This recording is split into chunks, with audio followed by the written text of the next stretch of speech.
على محمد وعلى آل محمد كما باركت على إبراهيم وعلى آل إبراهيم إنك حميد مجيد يا أيها الذين آمنوا اذكروا الله ذكرا كثيرا وسبحوه بكرة وأصيلا لا إله إلا الله আল্লাহর জিকির সকলেই করতে হবে। জিকির করতে শরম আছে? তাহলে জবান খোলে লা ইলাহা ইল্লাল্লাহ লা ইলাহা ইল্লাল্লাহ লা ইলাহা ইল্লাল্লাহ। চাঁদ সূরজ আর গ্রহ তারা আল্লাহ নামের পাগল পারা। চাঁদ সূরজ আর গ্রহ তারা আল্লাহ নামের পাগল পারা। আমার আল্লাহ নামের এতই দয়া, আল্লাহ নামের এতই মায়া, লুকিয়ে রাখছেন হে আল্লাহ। লা ইলাহা ইল্লাল্লাহ লা ইলাহা ইল্লাল্লাহ লা ইলাহা। ইল্লাল্লাহ। সকলে জবান দিয়ে জিকির করেন। আল্লাহ রাসূল বলেছেন, কোন ব্যক্তি সারা জীবন যদি পাপ করে আর মৃত্যুর সময় এই কলেমার জিকির করতে করতে যদি মারা যায়, শুধু কলেমার জিকির জবানে জারি রাখার কারণে আল্লাহ তার জীবনের সমস্ত গুনাহ মাফ করে দেয়। আফজালুল জিকির লা ইলাহা ইল্লাল্লাহ, সবচাইতে উত্তম জিকির। এজন্য এই জিকির করার সময় জবান বন্ধ রাখা ঠিক না। যদি আল্লাহ মরার আগে জবান বন্ধ করে দেয় তখন অবস্থাটা কি হবে? এই জন্যে আমাদের জবানের জিকিরটা জারি রাখতে হবে। এই যে কোরআনের তাফসির শুনতে এসেছেন, সূরা ফাতিহার তাফসির করলো আমার ইসমাইল ভাই, ঠিক না? কোরআনের কোনো জায়গায় আল্লাহ বলে নাই যে আমার নামাজ পড়ে আমি আল্লাহও তার নামাজ পড়ি, যে আমার রোজা করে আমি আল্লাহও তার রোজা করি। কিন্তু আল্লাহ বলেছেন যে আমার জিকির করে আমি আল্লাহও তার জিকির করি। ফাযকুরুনি আযকুরুকুম, কত বড় দামি কথা দেখছেন। আমরা জিকির করব কাল আল্লাহ, আর আল্লাহ জিকির করবে আমাদের। এখন আপনার হয়তো অনেকে মনে মনে ভাবতেছেন যে আমরা আল্লাহ আল্লাহ জিকির করবো, আল্লাহ কি বান্দা বান্দা জিকির করবে? এখানে জিকির শব্দের অর্থ খেয়াল করা লাগবে। জিকির শব্দের অর্থ হলো একমাত্র স্মরণ করতে হবে কাকে? আল্লাহ। আল্লাহ ছাড়া অন্য কাউকে স্মরণ করে কোনো লাভ নাই। এই জন্য আমরা লা ইলাহা ইল্লাল্লাহর মধ্যে একমাত্র স্মরণ করতেছি কাকে? জোরে বলেন। এই জন্য সকলেই জবান খুলে, যারা দাঁড়িয়ে আছেন সকলে বসেন, আর যারা বসে আছেন জমে জমে বসেন আর জিকির করেন লা ইলাহা ইল্লাল্লাহ লা ইলাহা ইল্লাল্লাহ লা ইলাহা ইল্লাল্লাহ। পাহাড় পর্বত নদ নদী এ নাম গাহে নিরবধি। পাহাড় পর্বত নদ নদী এ নাম গাহে নিরবধি। আমার আল্লাহ নামের এতই মধু, আল্লাহ নামের এতই জাদু, লুকিয়ে রাখছেন হে আল্লাহ। লা ইলাহা ইল্লাল্লাহ লা ইলাহা ইল্লাল্লাহ লা ইলাহা ইল্লাল্লাহ মুহাম্মাদুর রাসূলুল্লাহ। সকলে এখন বলতে হবে সাল্লাল্লাহু আলাইহি ওয়াসাল্লাম। এখানে আপনারা একটা জিনিস খেয়াল করবেন, আমরা লা ইলাহা ইল্লাল্লাহ এটা কার জিকির, আর মুহাম্মদ রাসূলুল্লাহ কিন্তু জিকির না। হ্যাঁ, এটা জিকির। কেউ যদি সারা জীবন মোহাম্মদ রাসূলুল্লাহ করে একটা সওয়াব হবে না, কারণ জিকির একমাত্র কার, আল্লাহ ছাড়া অন্য কারো জিকির করা যাবে না। কিন্তু মোহাম্মদ রাসূলুল্লাহ যখন আমরা শুনবো বলবো, ওই সময় আমাদের আর একটা আমল করা লাগবে। সে আমলটা হলো সাল্লাল্লাহু আলাইহি ওয়াসাল্লাম। আপনি যখনই নবীর প্রতি দরুদ পড়লেন, মনে করেন যে আপনাদের এই জায়গায় দরুদ মনে আটকে আছে। কি আটকে আছে? আপনি যখনই দরুদ পড়লেন, সঙ্গে সঙ্গে একদল ফেরেশতা আপনার মুখের দরুদগুলো রাসূলের রওজা মোবারক মদিনায় পৌঁছায় দিল। আপনারা সবাই মদিনায় যাওয়ার পারবেন তার কোনো গ্যারান্টি আছে? কিন্তু আমাদের দরুদগুলো মদিনায় চলে যাবে। এর জন্য যখনই নবীর নাম শুনবো অথবা বলবো, কেউ বলার আগেই বলতে হবে সাল্লাল্লাহু আলাইহি ওয়াসাল্লাম।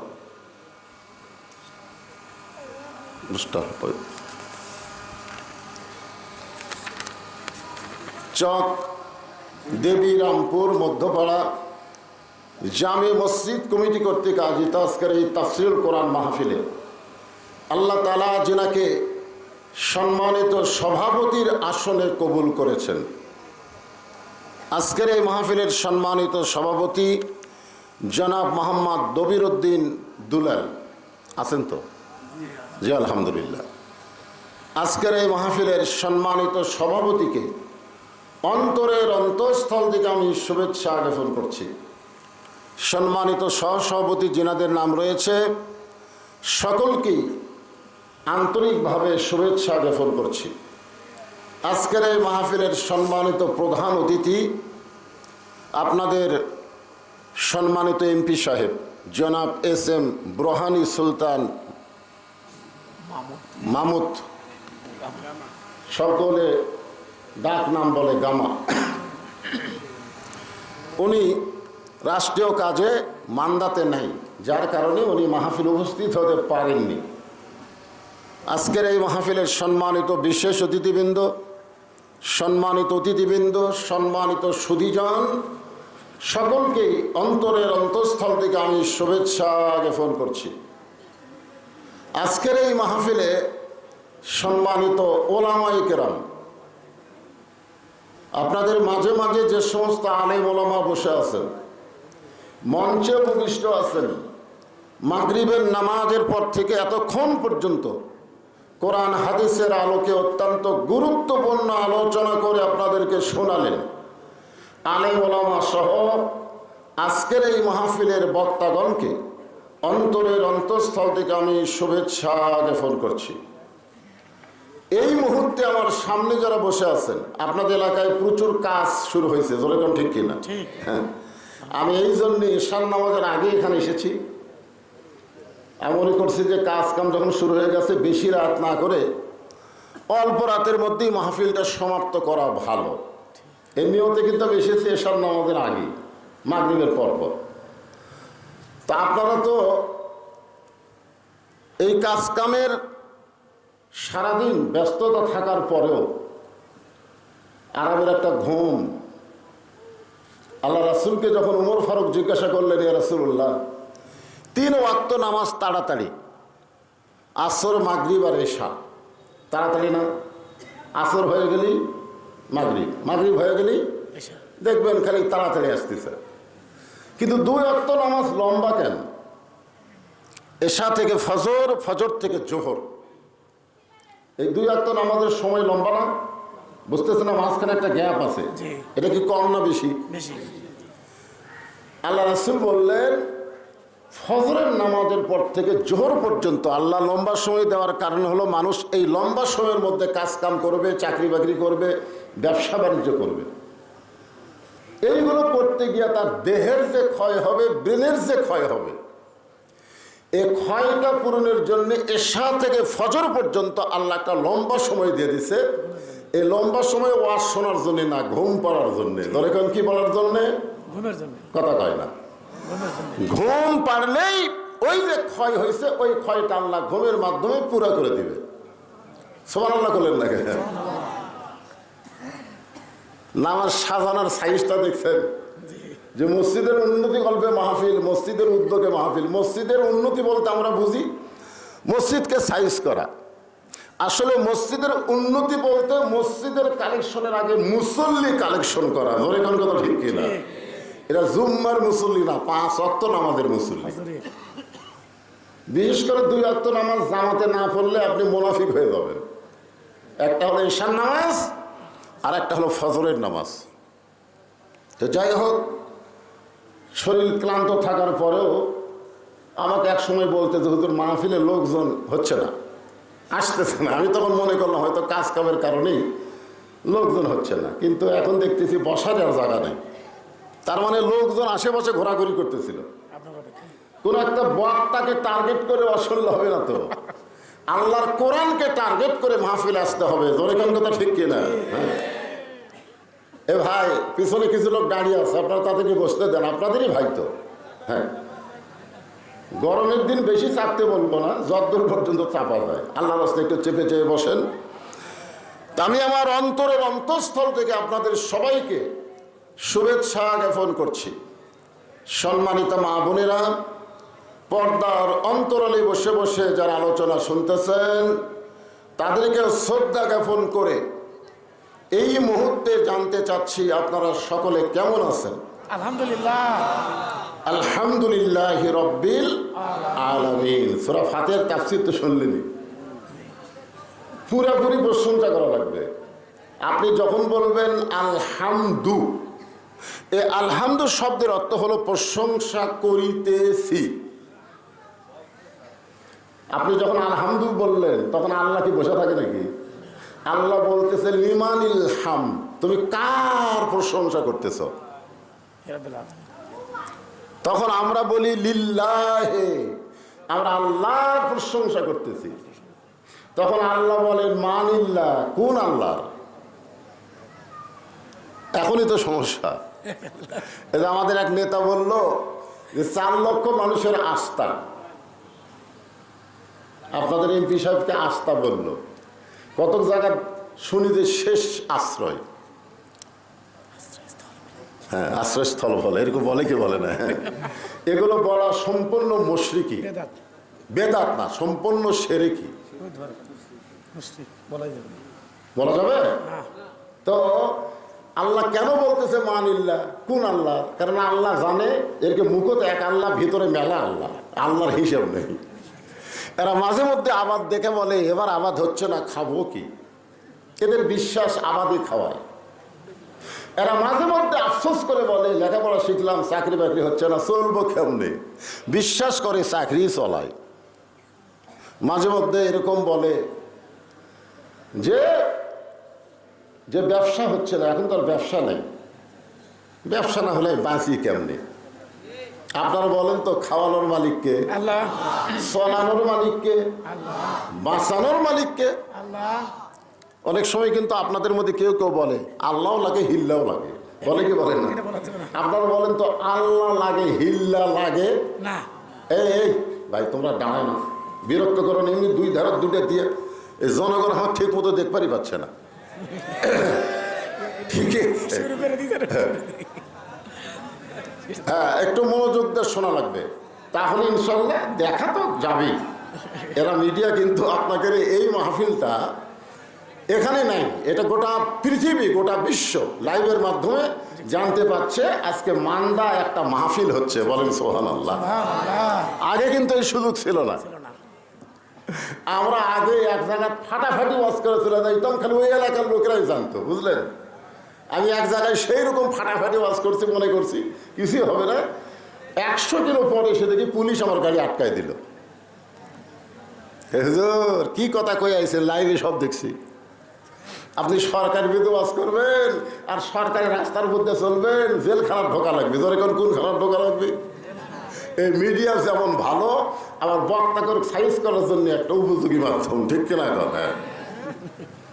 তো যাই হোক, আমি এনাদেরকে বলবো আর মোটামুটি দরকার নাই, লাঠি খারাপ হয়ে গেছে, যা হচ্ছে হবে। তা আল্লাহ বলতেছেন কোন আল্লাহর প্রশংসা করো, সঙ্গে সঙ্গে আমরা বলবো রব্বিল আলামিন। আমরা এমন একজন আল্লাহর প্রশংসা করি যিনি হলেন গোটা বিশ্বের প্রতিপালক। তাহলে আশ্রয়স্থল, শেষ ঠিকানা দুনিয়ার কোনো মানুষ হতে পারে না। ধরে কথা ঠিক? প্রশংসা হবে একমাত্র কার? প্রশংসার মধ্যে যদি আল্লাহর জায়গা অন্য একজনকে বসান তাহলে শিরক হবে। আল্লাহ সব গুনাহ মাফ করতে পারে, কিন্তু শিরকের গুনাহ আল্লাহ মাফ করবে না। ধরে কথা ঠিক কি না? আপনি সব গুনাহ আল্লাহ মাফ করতে পারে। আল্লাহ কোরআনে বলেছে ইচ্ছা করলে আমি সব গুনাহ মাফ করব, কিন্তু আমার জায়গা অন্য একজনকে বসায়া মাফ হবে না। এই জন্য প্রশংসা যখন করবো আদায়াতি না পুরোপুরি? যে আল্লাহ শারীরিক সুস্থতা দান করে মানসিক প্রশান্তি লাভের জন্য আজকের জান্নাতের বাগানে কবুল করেছেন, আমরা সে আল্লাহর উপরে খুশি না বেজার? তাহলে জবান খুলে সমস্যারে সকলে বলবো রব্বানা লাকাল হামদ, রব্বানা লাকাল হামদ হামদান কাসীরান, হামদান কাসীরান তাইয়িবান তাইয়িবান মুবারাকান ফীহি। মুবারাকান ফীহি। আমরা এমন একজন আল্লাহর প্রশংসা করলাম যে আল্লাহ আমাদেরকে মুসলমানের ঘরে মুসলমান হিসাবে আমাদের কবুল করেছেন। খুশি না বেজার? আল্লাহ ইচ্ছা করলে আমাদেরকে হিন্দু বানাবার পারতেন, আল্লাহ ইচ্ছা করলে ইহুদি খ্রিস্টানদের ঘরেও আমাদেরকে প্রেরণ করতেন, কিন্তু আল্লাহ ওই সকল ঘরে না পাঠায়া আমাদেরকে সরাসরি মুসলমানের ঘরে কবুল করেছে। আপনারা বলেন তো, ইসলাম ছাড়া যত ধর্ম পৃথিবীতে আছে এগুলা ধর্ম ঠিক না ভুয়া? জোরে কোন? আরো জোরে। এ কথা কি বক্তার? এ কথা কার? আল্লাহ কোরআনে বলেন ওয়ামান ইয়াবতাগি গায়রাল ইসলাম দীনান ফালাই ইউকবালা মিনহু। ইসলাম ছাড়া অন্য কোনো ধর্মকে যদি গ্রহণ করে আল্লাহ বলেছেন সেইটা কবুল করা হবে না। এ আয়াত দিয়ে কি বোঝা গেল? ইসলাম ছাড়া যত ধর্ম পৃথিবীতে আছে সমস্ত ধর্ম হলো ভুয়া ধর্ম। ধরে কোন কি ধর্ম? বর্তমানে বাংলাদেশে ভুয়া ভুয়া একটা রব আছে না নাই? আমি যেই বলবো ইসলাম ছাড়া যত ধর্ম আছে সমস্ত ধর্ম কি, আপনারা বলবেন ভুয়া। কি বলবেন? ইসলাম ছাড়া সমস্ত ধর্ম কি? আমাদের বগুড়ার হিরো আলমের নাম শুনেছেন? ও যখন 21-এর বইমেলায় গেছিল তখন 21-এর বইমেলার লোকজন হিরো আলমকে বললো ভুয়া ভুয়া ভুয়া ভুয়া। হিরো আলম, হ্যাঁ। তারপর এক বুড়া মানুষ একটা ছুরিক বিয়ে করছে, এটা ইয়ং জেনারেশন জানে, এর নাম হলো মোস্তাক আহমদ। ওই বুড়া করছে এক চিংড়ি। ওই চ্যাংড়া বউ নিয়ে বেপর্দা হয়ে যখন বইমেলায় গেল তখন বইমেলার সবাই বলল ভুয়া ভুয়া ভুয়া ভুয়া। মোস্তাক আহমদ যদি ওর বউটাকে চ্যাংড়াই করুক আর ছড়ি করুক, যেটাই করুক, যদি বোরকার মধ্যে রাখতো, পর্দার মধ্যে রাখতো, তাহলে ভুয়া ভুয়া শব্দ শোনা লাগতো না। ধরে কোন কথা ঠিক কিনা? আপনি যদি বুড়া বয়সে একটা যুবতী বিয়ে করেন, মন চাই করেন, অসুবিধা নাই, কিন্তু বোরকার মধ্যে রাখেন, পর্দার মধ্যে রাখেন, দুনিয়ার কেউ জানতে পারবে না। জোরে কোন কথা ঠিক কি না? কারণ মেয়ে মানুষকে রাখতে হবে কোথায়? পর্দার মধ্যে রাখা লাগবে না? এ কথা কার? আরো জোরে বলেন। আল্লাহ কোরআনে বলেন অকরনা ফি বুয়ুতিকুন্না ওয়ালা তাবাররাজনা তাবাররুজাল জাহিলিয়াতিল উলা। আর একজন নেতা আছে বাংলাদেশে, বিসমিল্লাহ ঠিক মতো কর পারে না, এমপি হয়ে গেছে। জোরে কোন কথা ঠিক কিনা? ওই যখন বইমেলায় গেছিল তখনও বলছে ভুয়া ভুয়া ভুয়া ভুয়া। আজকে আমরা মাহফিলে সবাই বলবো আল্লাহর কোরআনের পক্ষে, ইসলাম ছাড়া যত ধর্ম পৃথিবীতে আছে সমস্ত ধর্মই হলো ভুয়া ধর্ম। ধরে কোন কথা ঠিক কি না? আল্লাহ আমাদেরকে ভুয়া ধর্মের মধ্যে না পাঠায় সরাসরি জন্মগতভাবে সঠিক ধর্মে কবুল করেছেন, এজন্য খুশি না বেজার? খুশি। তাহলে জবান খুলে আর একবার বলি আলহামদুলিল্লাহ। আল্লাহ আমাদেরকে বিশ্ব নবীর উম্মত হিসাবে কবুল করেছেন। যেই নবীর উম্মতেরা জাহান্নামে যেতে পারে না, কারণ নবী উকিল হয়ে, ব্যারিস্টার হয়ে আল্লাহর কাছে আমাদের পক্ষে ওকালতি করবেন। নবী বলেছেন, আমি যতক্ষণ বাহিরে থাকব আমার কোনো উম্মতকে জাহান্নামে ঢুকতে দিব না, আমি যেমন করি হোক তাকে জান্নাতে নিয়ে যাব। খুশি না বেজার? খুশি। কপাল ভালো রে, ইসলামের মধ্যে জন্ম নিলাম আর বিশ্বনবীর উম্মত হলাম। অনেকরা ইসলামের মধ্যে আদম আলাইহিস সালাম থেকে শুরু করে ঈসা আলাইহিস সালাম পর্যন্ত সমস্ত নবীর ধর্মই হলো ইসলাম। জোরে কোন কথা ঠিক কিনা? কিন্তু ওই সকল নবীর উম্মতের ভাগ্য খুব একটা ভালো না। কি জন্য ভালো না? কারণ প্রত্যেকটা নবী হাসরের ময়দানে বলবে আমার কি হবে, আমার কি হবে। নবীরা নিজেদেরকে নিয়ে ব্যস্ত থাকবে, আর আমাদের নবী আমার কি হবে এই কথা বলবে না, আমার উম্মতের কি হবে। খুশি না বেজার? এমন একজন নবীর উম্মত হওয়াতে আমাদের ভাগ্য এত ভালো, যার কারণে আমরা সকলে জবান খুলে বলবো আলহামদুলিল্লাহ। যে কোরআন থেকে আপনার তাফসীর শুনবেন, আমি সেই কোরআনের 29 পারা, কোরআন কয় পারা?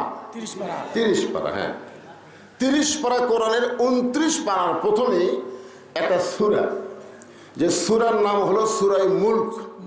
জোরে বলেন নাম কি? সূরা মুলক। মুলক শব্দের অর্থ কি? হ্যাঁ, এই যে একজন সামনে থেকে বলছে রাজত্ব।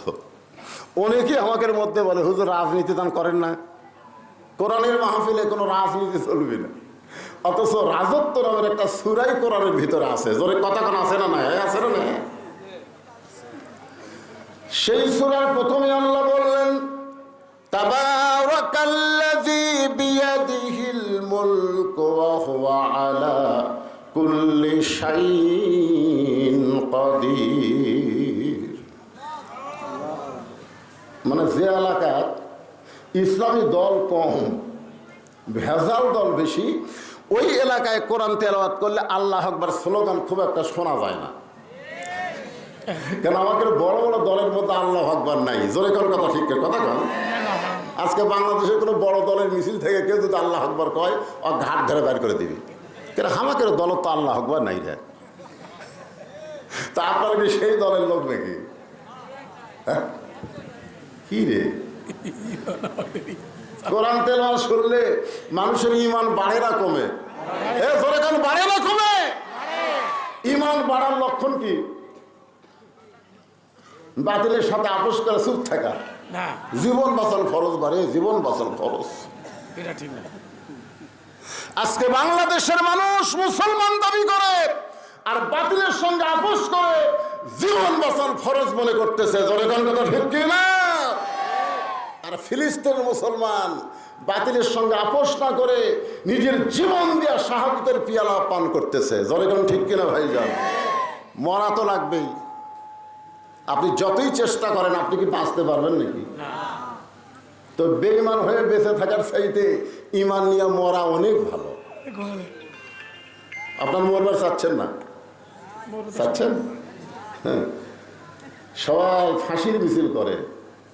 ফাঁসি ফাঁসি, আল্লাহ কাই ফাঁসির মিছিল করিস, তোর লজ্জা নাই? তোর নিজের মৃত্যু হবে। জোরে কোন কথা ঠিক কিনা? ফাঁসির একটা তারিখ আছে, মরার কোনো তারিখ নাই। আপনারা বলেন তো মরার কোনো তারিখ আছে? তাহলে ঈমানকে বাঁচানোর জন্য যখনই বক্তা কোরআন তেলাওয়াত করবে জাদাতুহুম ঈমানান, আল্লাহ বলেছেন তেলাওয়াতের কারণে ঈমান বেড়ে যায়। তো ঈমান বাড়ার লক্ষণ কিছু থাকা, আল্লাহু আকবার স্লোগান দেওয়া।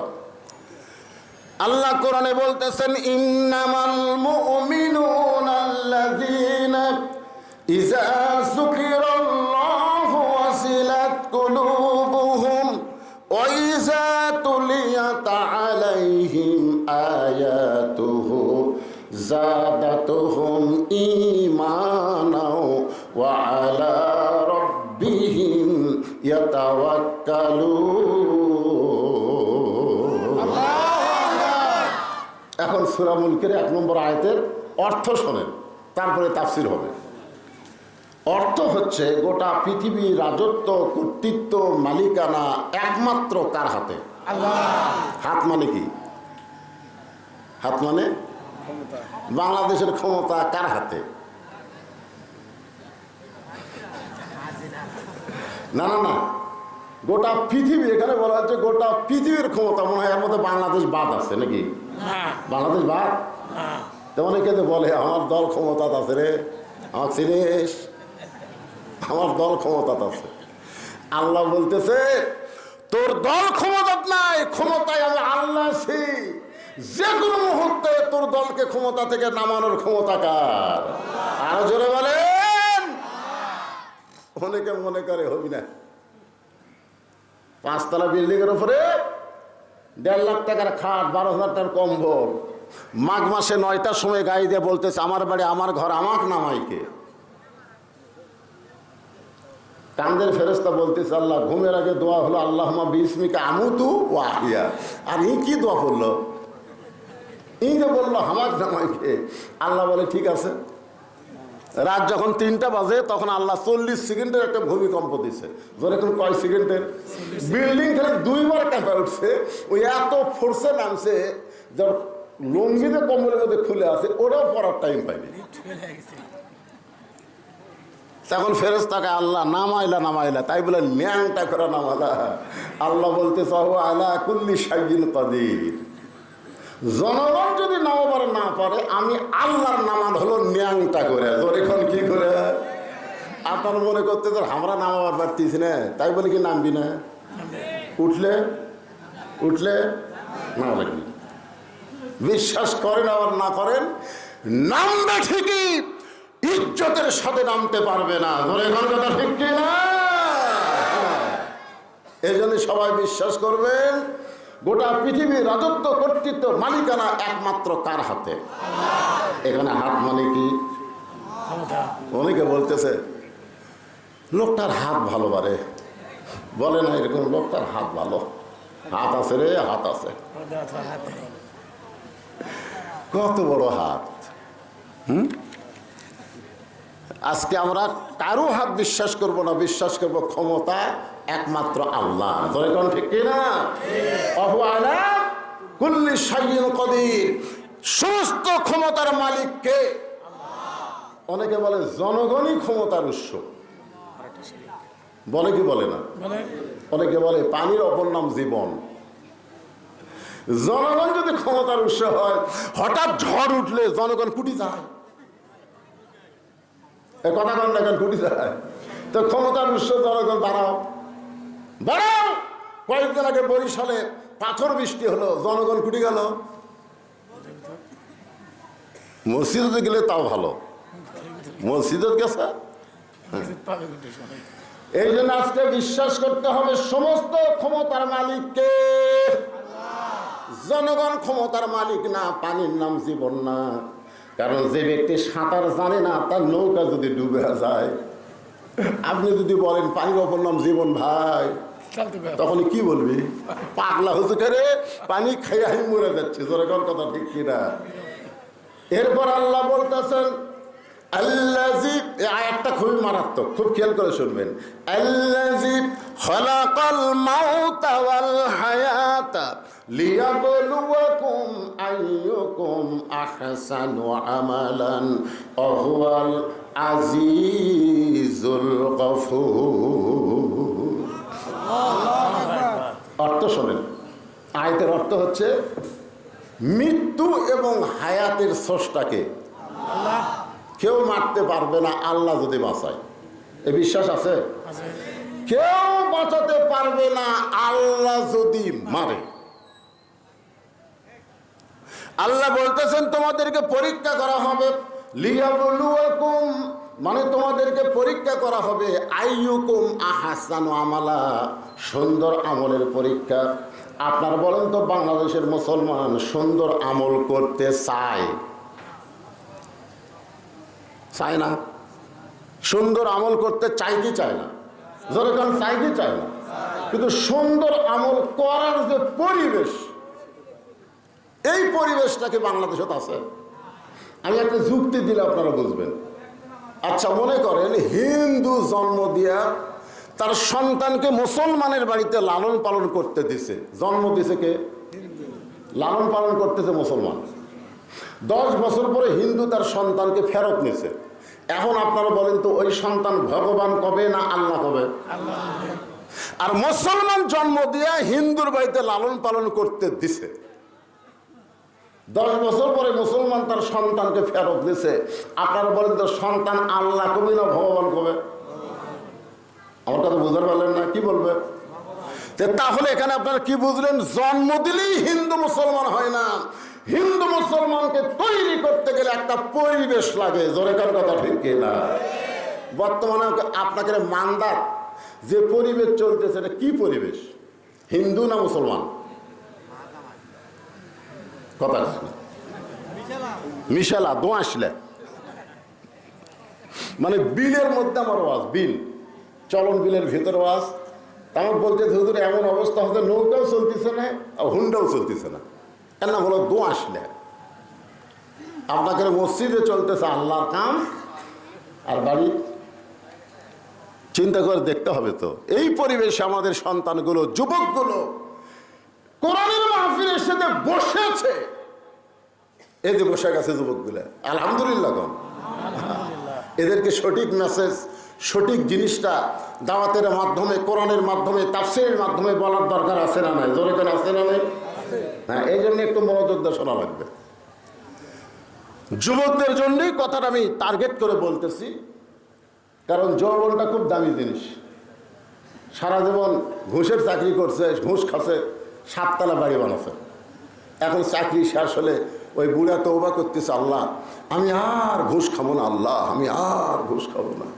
আল্লাহ কয়, তোর চাকরি আসা, চাকরি যতদিন ছিল ততদিন তওবা করিসনি, চাকরি গেছে তওবা করতেছিস। বুড়া হয়ে গেছে, লড়বার পারে না, ওই এখন বলতেছে আমি আর চুরি করবো না। আল্লাহ আল্লাহ তুই হাঁটতেই পারিস না রে শয়তান, তুই চুরি করবি কেমনে? এই জন্যে সব বয়সে তওবা, সব বয়সে ফিরে আসা আল্লাহ পছন্দ করে না। যৌবন বয়সে ভুল পথ থেকে সঠিক পথে আসা লাগবে। জোরে কোন কথা ঠিক না? যখন হবে চামড়া ঢিল, আল্লাহর সাথে দিছে মিল। এখন বুড়াগুলো মসজিদে নামাজ পড়ে যায় গল্প করে, ছেলেগুলো সব খারাপ হয়ে গেছে, নামাজ পড়ে না। জুম্মার দিনে মসজিদে আসে, সবার শেষে আগেই বার হয়ে যায়। তুমি যখন যুবক ছিল, তোমার খবর কি? বুড়া বলতে যে আমি যা খারাপ আসলো ভাই। তার মানে বোঝা গেল যৌবন বয়সটা আল্লাহ যেমন পছন্দ করে, শয়তানও তেমন নষ্ট করার চেষ্টা করে। ধরে কারণ ঠিক কিনা? তাই যুবকদেরকে টার্গেট করে আমি কথাটা বলবো। পর্দার অন্তরালে আমার যে সমস্ত যুবতী মা আছে, তাদেরকেও লক্ষ্য করে কথাটা বলা লাগবে। যুবক আর যুবতী ভালো, সব ভালো হয়ে যাবে। ঠিক কিনা? কম এই 2 পুচকে লাভ ধরল,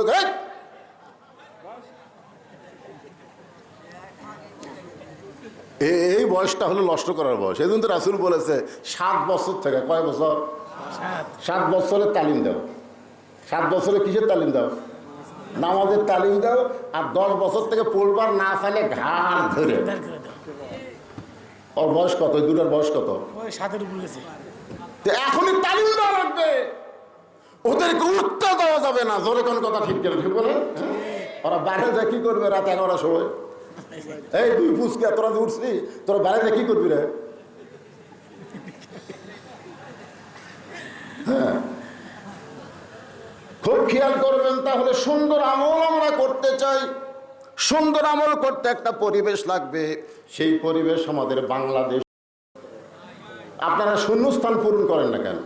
আমি যখন থামবো পরকার কথা আপনারা বলবেন। সেই পরিবেশ আমাদের বাংলাদেশে। এখন এই পরিবেশ যদি তৈরি করবার চাই, তাহলে ডক্টর কামালের সংবিধান দেওয়া হবে না। ডক্টর কামালের সংবিধান দিয়া বাংলাদেশে জালিম বাড়তেছে, জুলুম বাড়তেছে, আর ভালো মানুষগুলো নির্যাতন হচ্ছে। বিচারের নামে অবিচার চলতেছে। ঠিক কিনা বলেন? আলেমদেরকে কোর্ট কাছারিতে বেশি ঘুরতে হচ্ছে, আর চোর ডাকাত বারে খালি মশান মারতেছে। মসজিদের দরজায় 2 চোর দাঁড়ায় বলতেছে, ভালো জুতাগুলো সব ভিতরে গেছে রে। হায় হায় আমাকে ভয়ে একটা জোড়াও জুতা ভালো নেই। দুই চোর মশান মারতেছে, কি হলো? আচ্ছা বলুন, দুই চোর মশান মারতেছে যে আমাকে ভয়ে সব ভালো জুতা মসজিদের মধ্যে ঢুকছে। ভালো মানুষ হলো 500 জন, চোর হলো কয়টা? 2 জনে মশান মারতেছে আমাকে ভয়ে। আসলেই তাই, আপনার জুতা কার ভয়ে ভিতরে লেগে গেছে? চোরের ভয়ে। মানুষের আইন যখন সমাজে চলবে তখন চোর ডাকাতের মশান বাড়বে, জোরে কোন কথা ঠিক? আর আল্লাহর কোরআন আইন যখন সমাজে চালু হবে গোটা সমাজে অনুবীক্ষণ যন্ত্র দিয়ে চোর খুঁজে পাওয়া যাবে না, জোরে কথা কন না কেন? তাহলে আপনারা খালি কোরআনের ওয়াজ শুনবেন না এই কোরআনকে গ্রহণ করার চেষ্টা করবেন? কেন বা তুই এত ঘন ঘন এসেছিস দাদা, কি সমস্যা কি? ও তুই প্রজেক্টর চালাচ্ছ? আচ্ছা ঠিক আছে। হ্যাঁ, প্রজেক্টরের মাধ্যমে মেয়েরা দেখতেছে, বুঝছেন না? আর আবার খালি শোনাতে খুশি না, একটু দেখবারও চায়। এক জায়গায় প্রজেক্টর দেয়নি, মেয়েরা সেই গরম, টেকা নেবার আসিস তো। যাই হোক, মাইকটা আমি পাশে একটা ওয়াজ করছিলাম বারিল্লা। এই মাইকের কারণে আমি সেদিন কি বলতেছি জনগণ বোঝে না, মানে বক্তার শ্রোতার মধ্যে একটা গ্যাপ হয়ে গেল এই মাইকের কারণে। আজকে কি আমার কথা আপনার বুঝতে পারতেছেন? আচ্ছা আলহামদুলিল্লাহ। এত বলতেছি চিয়াংসিনি গান করে না,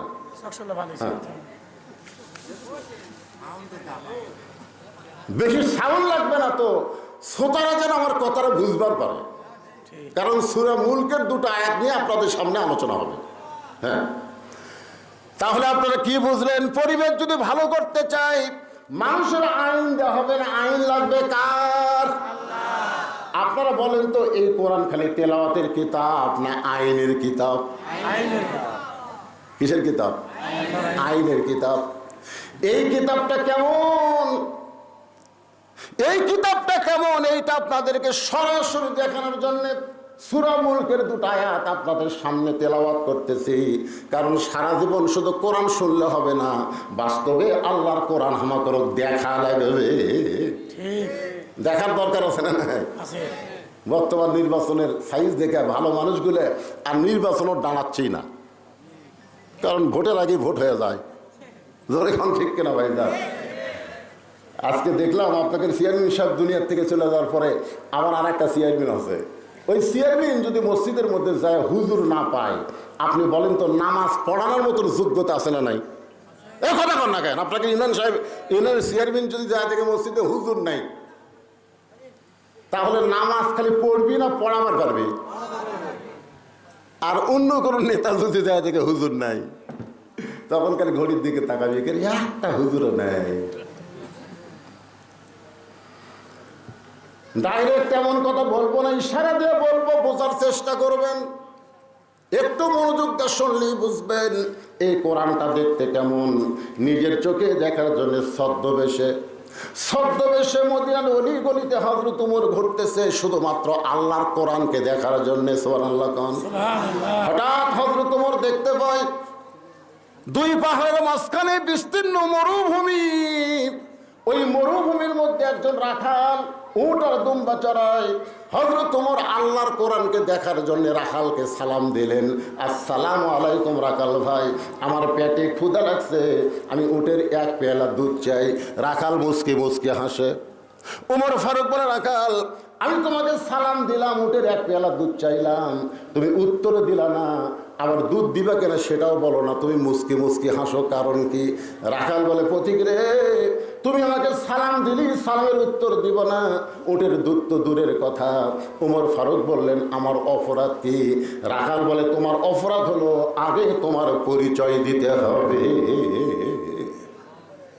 ভোটের আগে তুই ফকিরকেও সালাম দেয় না?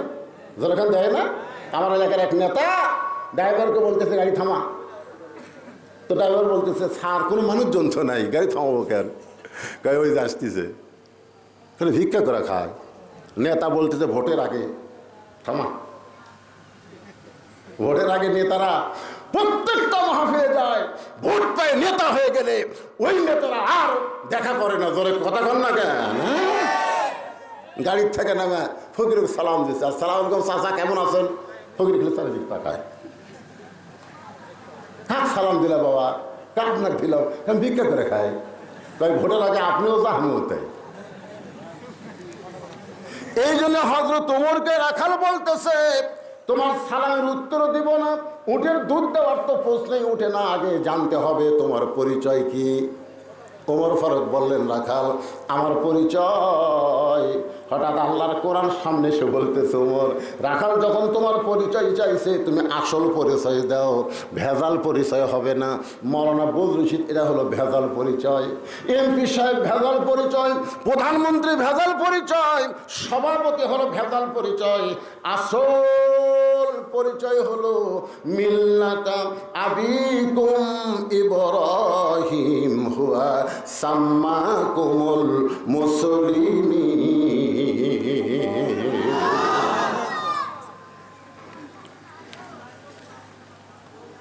মিল্লাতা আবিকুম ইব্রাহিম হুয়া সাম্মাকুমুল, এটা কি কোরআনের আয়াত? কিছুই বলতে না রে। তো এখানে আল্লাহ কি বলতেছেন আপনারা খেয়াল করে দেখেন তো, আমাদের জাতির পিতা কে? আরো ধরে গান। তিনটা বিষয়ে পিতা বেশি করা যাবে না। একটা বিষয় হলো জন্ম দেওয়া, পিতা কয় না। যদি কেউ বলে আমার দুই বাপে জন্ম দিছে, তাহলে বুঝবেন ওর জন্ম ভেজাল আছে। কেউ যদি বলে আমার জাতির পিতা দুইটা, তাহলে বুঝবেন ওর জাতির মধ্যে ভেজাল আছে। কেউ যদি বলে আমার আদি পিতা দুইটা, তাহলেও বলা যাবে না। আদি পিতা একজন আদম আলাইহিস সালাম, জাতির পিতা একজন ইব্রাহিম আলাইহিস সালাম, আর জন্ম দেওয়া পিতা আপনার বাবা, আপনি ভালো জানেন। জোরে কোন কথা ঠিক কি না? এটা কি লিখছে? রুমাল। আচ্ছা আচ্ছা আচ্ছা। এই ইসমাইল ভাই তো মেলাবার চেষ্টা করলো আদায়ের কথা বলবার, কিন্তু বললো না। এই কমিটির মধ্যে একটা শোনেন, এটা হয় যারা মাহফিল করতেছে, যে সেই রাত এখন বাজতেছে 11:10, এতক্ষণ পর্যন্ত মাহফিলে একটা টাকাও আদায় হলো না। তা আমি আদায় করবো না ভাইজান, খালি রুমালের জন্য 5টা মিনিট আপনারা দিবেন।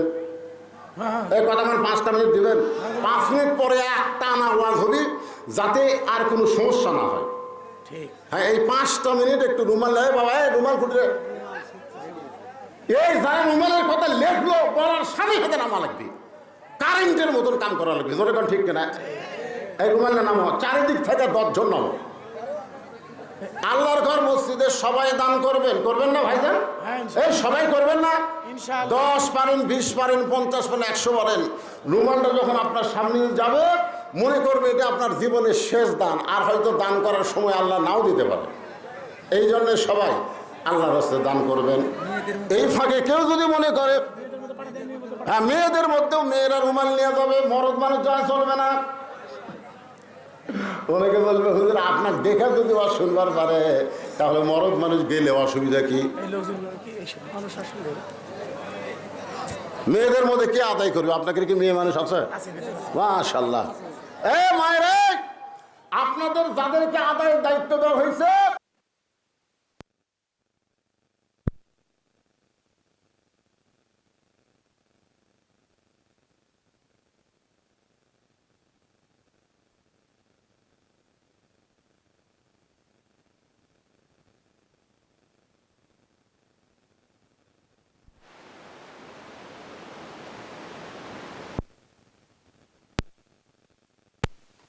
ছোট লোট শয়তান কবি দিবার যখন বলতেছে হুজুর দে 10 টাকায় দিয়ে সেনা ছোটা যেটা পান আলা লাইনি চা আলা ধরেনি, ওই সেনা নামা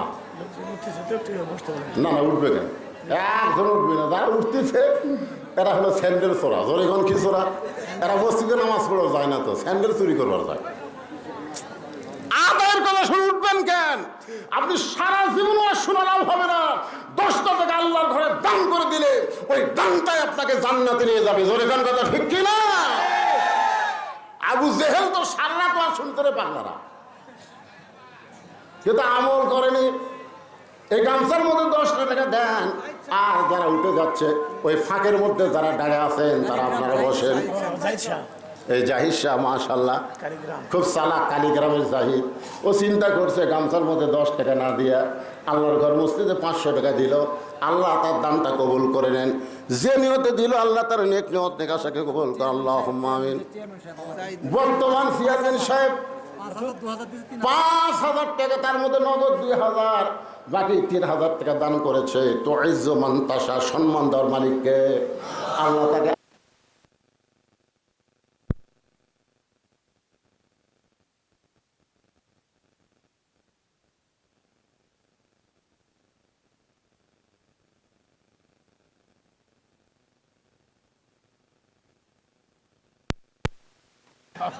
হ্যাঁ, এর সহসভাপতি না সভাপতি? সভাপতি 1,000 টাকা দিলে হবে। ও ধান সেটা কর না কেন, সেটা করলি তো জনগণ বলবে। সভাপতি সাহেব নগদে 1,000, বাকি 2 মণ ধান। জোরে বলেন মারহাবা। এখন কতগুলো সহসভাপতি আছে, অনেকগুলোর নাম আছে, তার মধ্যে আপনি মনে হয় একটা নাকি? আপনি কার মধ্যে আছেন? বিশেষ অতিথি। আপনি কিছু দিচ্ছেন? দেন দেন দেন। না, ওই চেয়ারম্যানের সাথে ফেল করা পার্টি, মানে উনি আমি সেকেন্ড, উনি ফার্স্ট, তাহলে উনি দিয়েছে 5,000, আমি দিয়েছি। ও মানে ফার্স্ট থেকে দুনিয়াতে হচ্ছে, আখেরাতে হবে। এটা একটা লড়াই হলো না, লড়াই হচ্ছে। দুনিয়াতে চেয়ারম্যান ফার্স্ট আছে, উনি সেকেন্ড হচ্ছে, এই জন্য মনে করতে দুনিয়াতেও উনি 5,000, আমি 2,000। সরকারি কি যাক ভাই, যা দিছে দিছে। 2,000 টাকা নগদে করছে দান।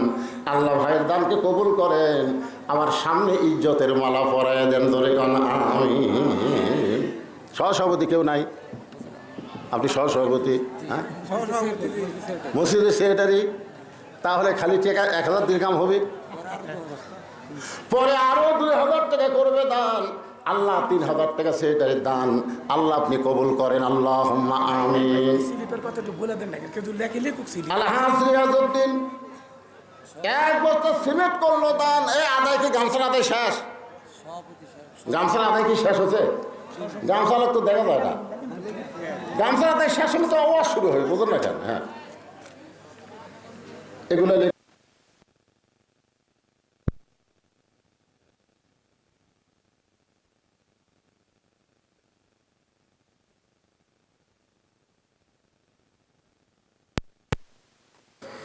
সকিউ হাবিবুল্লাহ, যারা দান করবে তারা আল্লাহর দোস্ত। জয় করে সুবহানাল্লাহ।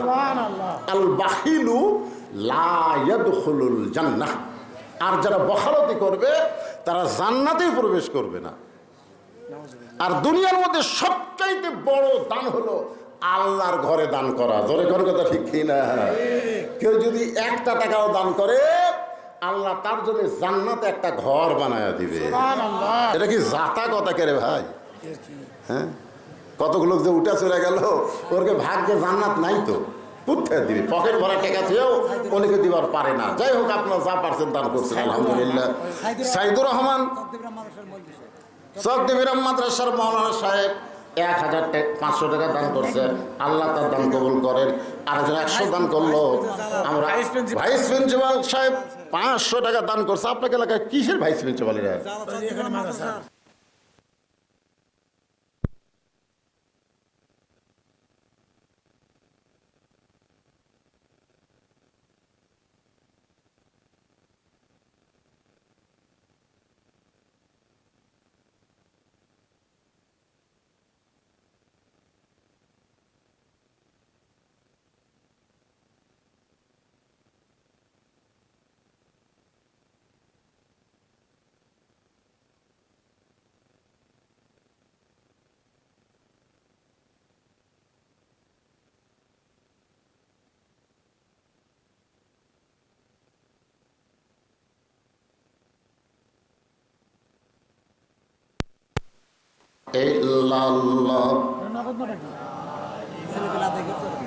দেখি কি দাম? 20,000 টাকা।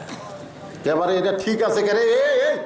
এ ঠিক আছে না? মিশাই তাকবীর দিয়ে একেবারে মার হাওয়া দিয়ে পরে দেখা গেল 2,000 না 20,000? 20,000 তো দেওছি।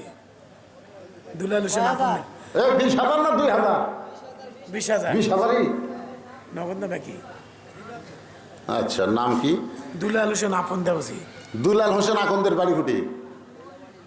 দুলাবাড়ি। 20,000 দিল, তাই আসলো না? কার মাধ্যমে দিল? ও দেশের বাইরে থাকে, আচ্ছা তাহলে দিবি, তাহলে আলাদা। তাহলে দিবি টাকা আলা ভাইরি, এটা দোয়া করে আগে কবির না, এত পরে।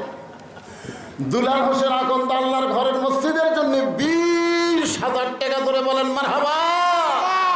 দেশের বাইরে থাকে আল্লাহ থেকে হায়াতে তাইবা দান করুক, কামাই বরকত ধরে গান আমিন। নাম না জানে একজন নাম না জানা দান করেছে, আর আর এগুলো দেন আপনি এমনি গোপনে গোপনে নিয়ে রাখেন। চালিয়ে দেন। তাহলে এখন আমরা 3 বিষয়, পিতা কয়টা একটা জোরে গান কয়টা, একটা। 3 বিষয় পিতা কয়টা করে, তিনটা আদি পিতা কয়জন, একটা জাতির পিতা কয়জন, একটা। জন্ম দেওয়া পিতা কয়টা, একটা। মিল্লাতা আবিকুম ইব্রাহিম ওয়া সাম্মাকুমুল মুসলিমিন। আল্লাহ বলে ওমর আসল পরিচয় দাও। আমরা যে বক্তা, এইটা কিন্তু ভুয়া পরিচয়। আসল পরিচয় হলো আমি একজন মুসলমান। আমাদের আসল পরিচয় কি? জোরে বলেন, আসল পরিচয় কি? মুসলমান। ওমর ফারুক বলে রাখাল, আমার আসল পরিচয় যখন জানতে চাও, আমার আসল পরিচয় হলো আমি একজন মুসলমান। রাখাল মুসকি মুসকি হাসি আর বলে আসল না নকল? যেই বলছে আসল না নকল, ওমর ফারুক চমকে বলে রাখাল মুসলমান তো মুসলমান, এর মধ্যে ওর আসল নকল কি? রাখাল বলতেছে আসল মুসলমান যারা হবে চাওয়ার ব্যাপারে তারা সতর্ক থাকবে, দরকার হলে ফাঁসির মঞ্চে যাবে, কিন্তু রাষ্ট্র কাছে বাঁচার দরখাস্ত লিখবে না। এরকম কিছু আসল মুসলমান আমরা বাংলাদেশে দেখছি। ধরে কোন কথা ঠিক কিনা? উকিল বলতেছে যদি বাঁচবার চান তাহলে রাষ্ট্রপতির কাছে দরখাস্ত লেখেন, রাষ্ট্রপতি দয়া করে যদি মাফ করে তাহলে আপনার আর কোনো টেনশন নেই। আসামি খালি মুচকি মুচকি হাসে। উকিল বলে হাসেন কেন? বলে হাসার কারণ হলো তোমার কথা শুনে। উকিল কয় কে রে, আর ফাঁসি হবি রে, তাও হাসে। উকিল বলে আমার কথা শুনে আপনি হাসেন কেন?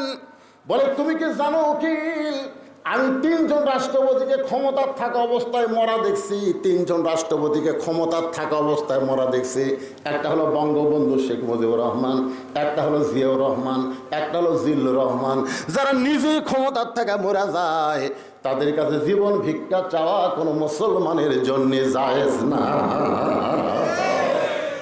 উকিল বলতেছে এই গোয়ারকির কারণে, বগুড়ার ভাষা, এই গোয়ারতুমির কারণে আপনার ফাঁসি হবে। এরকম কি হবে?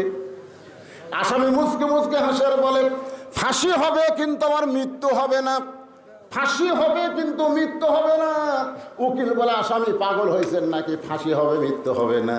উকিল সঙ্গে সঙ্গে আসামি আল্লাহর কোরআন থেকে তেলাওয়াত করতেছেন, ওয়ালা তাকুলু লিমান ইউকতালু ফি সাবিলিল্লাহি আমওয়াতুন বাল আহইয়াউ ওয়ালাকিন লা তাশউরুন। আল্লাহ রাস্তায় যাদেরকে ফাঁসি দেওয়া হয়, আল্লাহ রাস্তায় যাদেরকে হত্যা করা হয়, তাদেরকে তোমরা মৃত্যু বলো না, আমি আল্লাহ বলতেছি তারা জীবিত। জোরে বলেন তারা কি? তাহলে জীবন যাবে, আল্লাহ ছাড়া অন্য কার কাছে যাবে না। ও পথিক, তুমি যদি মুসলমান হও তাহলে তুমি দুধ চাইছো কার কাছে? রাখালের কাছে। চুপ করছে। ওরে বাবা রে, আল্লাহর কোরআন যখন দুনিয়াতে চালু থাকে, উমরের মতন মানুষ ভুল করলো, একটা রাখালও সেই ভুলটা ধরবার পারে। সুবহানাল্লাহ কন্যা কেন? আর কোরআন যখন চালু না থাকে তখন যদি কোনো নেতারা ভুল করে, ভাই ধরলেও জেলত যাওয়া লাগবে। জোরে কোন ঠিক কি না? মসজিদের মধ্যে কোরআন চালু আছে, 4 রাকাত আমাদের 3 রাকাতে যদি ইমাম সাহেব বসে, সে যতই টাইটেল হোক আর দাওরা হোক, একটা ভ্যান আলো কিন্তু ছাড়বি না। তোর কোন কথা ঠিক কিনা? আল্লাহু আকবার করে খাড়া করে দিবি। কি রে, এতদিন 4 রাকাতে 3 রাকাতে তো বসা নাই, 4 রাকাতে 2 রাকাতে বসা, 4 রাকাতে বসা, তুই 3 রাকাতে বসলে ওঠ, তো ওঠ না করে বলবি আল্লাহু আকবার। ওমর ফারুক চোখের পানি বের করে বলতেছে, ও রাখাল ভাই, সাওয়ার ব্যাপারে আমার ভুল হয়ে গেছে। রাখাল বলতে ভুলটা যখন স্বীকার করছো, তাহলে আল্লাহ তোমাকে তওবা করার সুযোগ দিয়েছে। বৃষ্টি হচ্ছে না। মুসা আলাইহিস সালাম বলে, আল্লাহ হাজার হাজার লোক তোমার কাছে কান দিচ্ছি, বৃষ্টি কিন্তু দেওয়া লাগবে। সালাতুল ইস্তেসকা আবার বাংলাদেশে কম পড়িছে,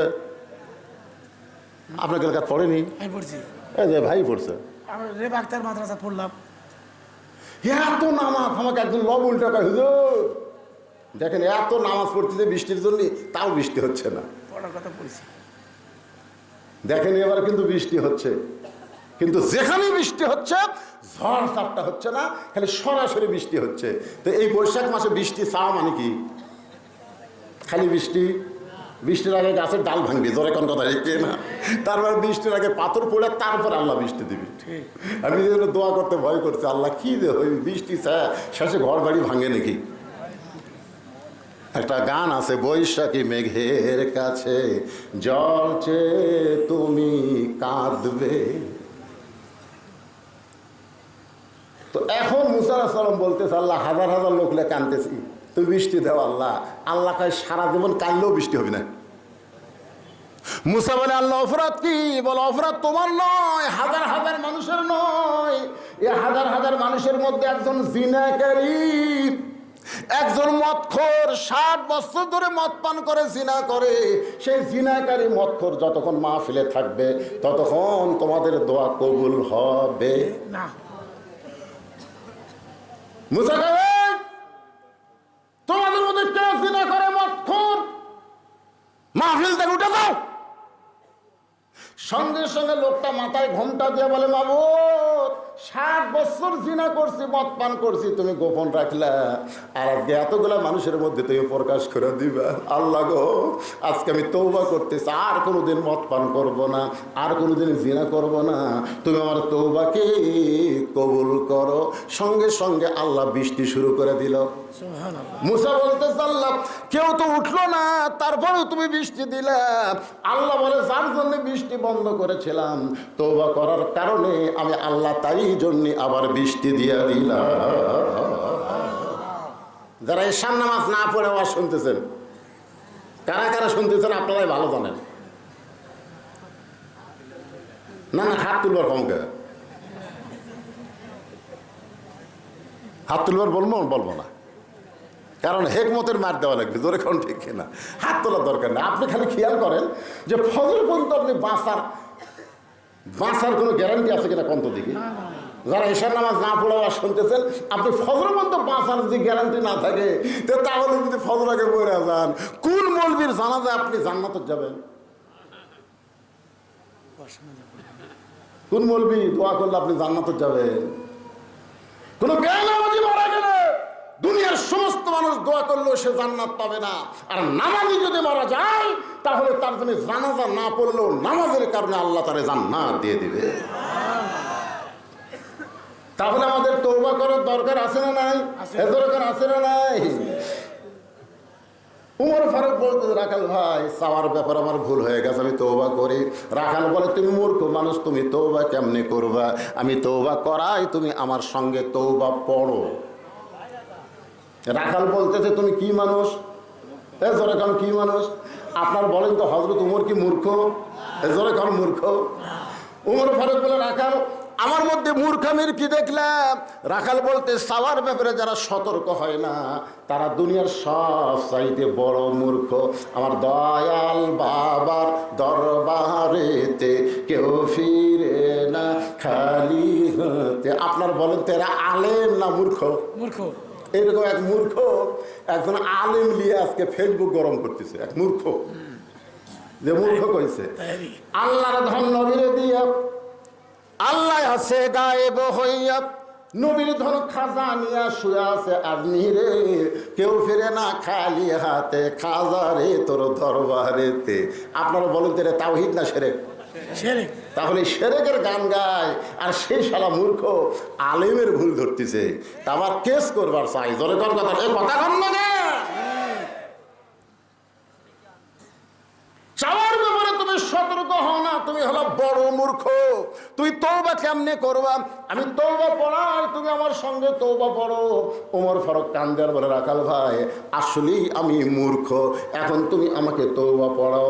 এবার রাখাল উমরকে তওবা পড়াচ্ছেন। আপনারা সবাই আমার সঙ্গে পড়েন, আপত্তি আছে? আস্তাগফিরুল্লাহাল্লাযী লা ইলাহা ইল্লা হুয়াল হাইয়ুল কাইয়্যুম ওয়া আতুবু ইলাইহি। ওমর ফারুক তওবা করার পরে বলতেছে, রাখাল ভাই আল্লাহর হস্তে উটের এক পেয়ালা দুধ দাও। আগে বলেছিল রাখাল ভাই উটের এক পেয়ালা দুধ দাও, এবার তওবা করার পরে বলতেছে আল্লাহর ওয়াস্তে। কার ওয়াস্তে? আল্লাহর ওয়াস্তে। রাখাল মুসকে মুসকে হাসে। ওমর ফারুক বলে, রাখাল আবার হাসতেছো কারণ কি? রাখাল বলে, তওবা করার পরে তুমি আবার মুনাফিকি করলে। যেই বলছে মুনাফিকি, আপনারা বলেন তো কাফের ভালো না মুনাফিক ভালো? আমি এখানে আসার পরে আমার এই ভাই আমাকে বলতে হুজুর কাফের ভালো না মুনাফিক ভালো? আরে কাফের জাহান্নামের উপরে থাকবি রে, আর মুনাফিক থাকবি তলে। কাফেররা যে পেশাব পায়খানা করবি না, মুনাফিক তলে থেকে সেটা খাবি। কাফের পেশাব পায়খানা মুনাফিকের খাদ্য হবে। মুনাফিক কারা? আল্লাহ রাসূল বললেন, মুসলমানের ভিতরেই মুনাফিকের জন্ম হবে। একদল কোরআনের মাহফিল করবার চাবি, আর এক দল এসে বাধা দিবি। যারা বাধা দিবি এরা নামে মুসলমান, কামে মুনাফিক। জোরে কোন কথা ঠিক না? হায় হায় হায়, সব মাহফিলের জন্য অনুমতি লিবার গেছে। কারণ মাহফিলের অনুমতি ছাড়াই তো। কার মাহফিল? দুনিয়া কার? আল্লাহ। তাহলে অনুমতি লাগবে কার? আল্লাহ। দুনিয়ার কোন মানুষের কাছে যদি অনুমতি নিবার চান, আর সে যদি বলে দেওয়া গেল না, বলার সাথে সাথে এই ব্যক্তি কাফের হয়ে যাবে। আল্লাহর কোরআনের মাহফিলের অনুমতি তুই না দেওয়ার কে? আল্লাহ কোরআনে বললেন, অমিনান নাসি মান ইয়াকুলু আমান্না বিল্লাহি ওয়া বিল ইয়াউমিল আখিরি ওয়া মা হুম বিমুমিনিন। ওমর ফারুক বলে, রাখাল আমার মধ্যে মুনাফিকের কি দেখলে? রাখাল বলতেছে, লিমা তাকুলু মা লা তাফআলুন। তোমার মুখের সাথে অন্তরের মিল নেই। তুমি সত্যি করে বলো তো, আমি কি উটের মালিক? আমি যদি উটের মালিক হইতাম তুমি আমাকে রাখাল কইলা কেন?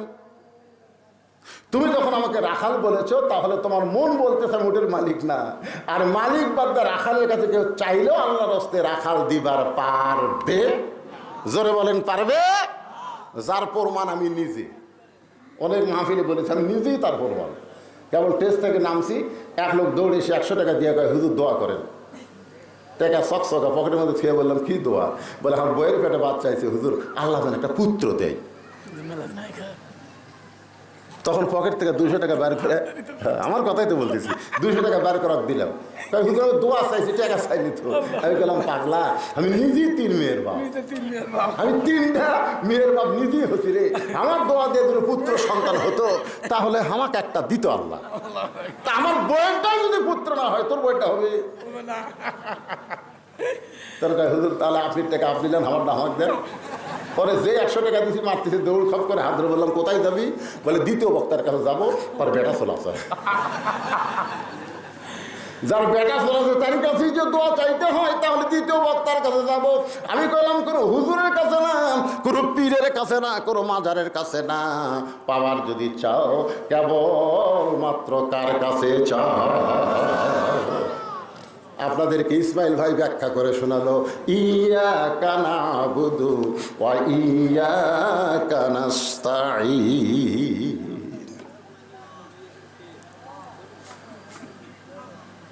রাখাল বলতে, পথিক সত্যি যদি উঠে এক পেয়ালা দুধ চাও, তাহলে এখান থেকে মালিকের বাড়ি হলো 10 মাইল দূরে। মালিকের বাড়ির দরজা দিয়ে বলে, মালিক তোমার রাখাল উট আর দুম্বা চড়ায়, তুমি মালিক যদি হুকুম দাও, তাহলে রাখাল আল্লাহর হস্তে উটের এক পেলে দুধ দিবে। ওমর ফারুক বলে, রাখাল ভাই অত দূর মালিকের বাড়ি কষ্ট করে যাওয়ার দরকার নাই, বরং তোমাকে 2টা টাকা দিলাম, এই 2টা টাকার বিনিময়ে তুমি উটের এক পেলে দুধ দাও।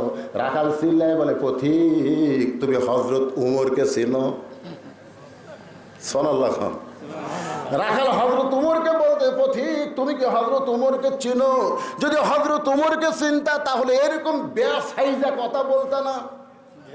উমর ফারুক বলে ভাই কি ব্যবসায় কথা বললাম। রাখাল বলে প্রতীক রে, উমরের গুপ্ত বাহিনী যদি দূর থেকে দেখবার পায় তুমি আমার 2 টাকা ঘুষ দিছ, আর আমি মালিক বাদ দিয়ে তোমাকে উটের 1 পেলা দুধ দিলাম, তাহলে তোমাকেও ধরবে আমাকেও ধরবে, এই বুড়া বয়সীকে তুমি ধরা পড়বার চাও? উমর ফারুক বলে রাখাল ভাই তাহলে চলো পাহাড়ের গুহার মধ্যে যাই, ওই গুহার মধ্যে গিয়ে গোপনে তোমাকে 2 টাকা দিব, আর তুমি গোপনে উটের 1 পেলা দুধ দিবা, উমরের গুপ্ত বাহিনীও দেখতে পাবে না, তোমার মালিকও জানতে পারবে না। রাখাল চিল্লায় বলে তুমি ভণ্ড, তুমি ভণ্ড, তুমি ভণ্ড। উমর ফারুক করে রাখাল আমার মধ্যে ভণ্ডামির কি দেখলা? রাখাল বলতেছে আমার মধ্যে, উমর ফারুক বলতেছে আমার মধ্যে ভণ্ডামির কি দেখলাম?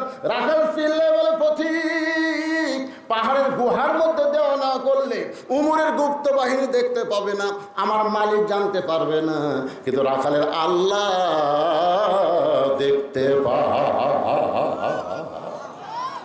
তাহলে একটা বিশ্বাস যদি যুবকেরা করে, কেউ না দেখলেও আল্লাহ দেখতেছে। ওই রাত গভীর হলে মোবাইলে ফেসবুকে খারাপ ছবি দেখতেছে, আর চারিদিকে খেয়াল করতেছে আব্বা আম্মা তো ঘুমাচ্ছে রে, জানলা দরজা বন্ধ আছে, দেখবি কে রে? সকালে 2 দূর গল্প মারতেছে, তুই কয়টা মারছু? আমি 1 মুড়ি মারছি। ভাই তুই কয়টা? আমি 3 মুড়ি খালি দিয়েছি, সেকেন্ডের ওপর। দেখেন আপনার মারা দেখেননি? দেখেননি মারা দেখেননি? তো এই কক্ষের কীভাবে মারলি? কেউ দেখেনি, জানলা দরজা বন্ধ করে মারছি রে, দেখবি কে? আজকে বাংলাদেশের মুসলমানের যদি বিশ্বাস থাকতো, কেউ না দেখলো আল্লাহ দেখতেছে, এক বিশ্বাসে গোটা বাংলাদেশ সোনার বাংলা হয়ে যেত। ধরে কার কথা ঠিক না? কিন্তু চারিদিকে তাকায়, পুলিশ আছে না র্যাব আছে, সব আজরাইল ধরার ভয় করে না, পুলিশ ধরার চিন্তা করে। ধরে কথা কন না। সঙ্গে সঙ্গে হযরত উমর ফারুক মারছে দৌড়, 1 দৌড় দিয়া পাহাড়ের পাদদেশে 2 রাকাত সালাতুল শুকর নামাজ পড়ে আল্লাহর কাছে কাঁদতেছে আর বলতেছে আল্লাহ তোমার কোরআন এত সুন্দর, আল্লাহ তোমার কোরআনের সমাজ যখন দুনিয়াতে চালু থাকে তখন কেউ না দেখলেও আল্লাহ দেখে। এই বিশ্বাস তখন মানুষের কলিজার মধ্যে এসে যায়, কেউ না দেখলেও কে দেখে? তোমার কোরআন এত সুন্দর, তোমার কোরআনের সমাজ চালু হওয়ার কারণে রাখাল, একবার করেন, তোমার কোরআনের সমাজ চালু হওয়ার কারণে রাখাল, কেউ না দেখলেও কে দেখতেছে? জোরে কান, কে দেখতেছে?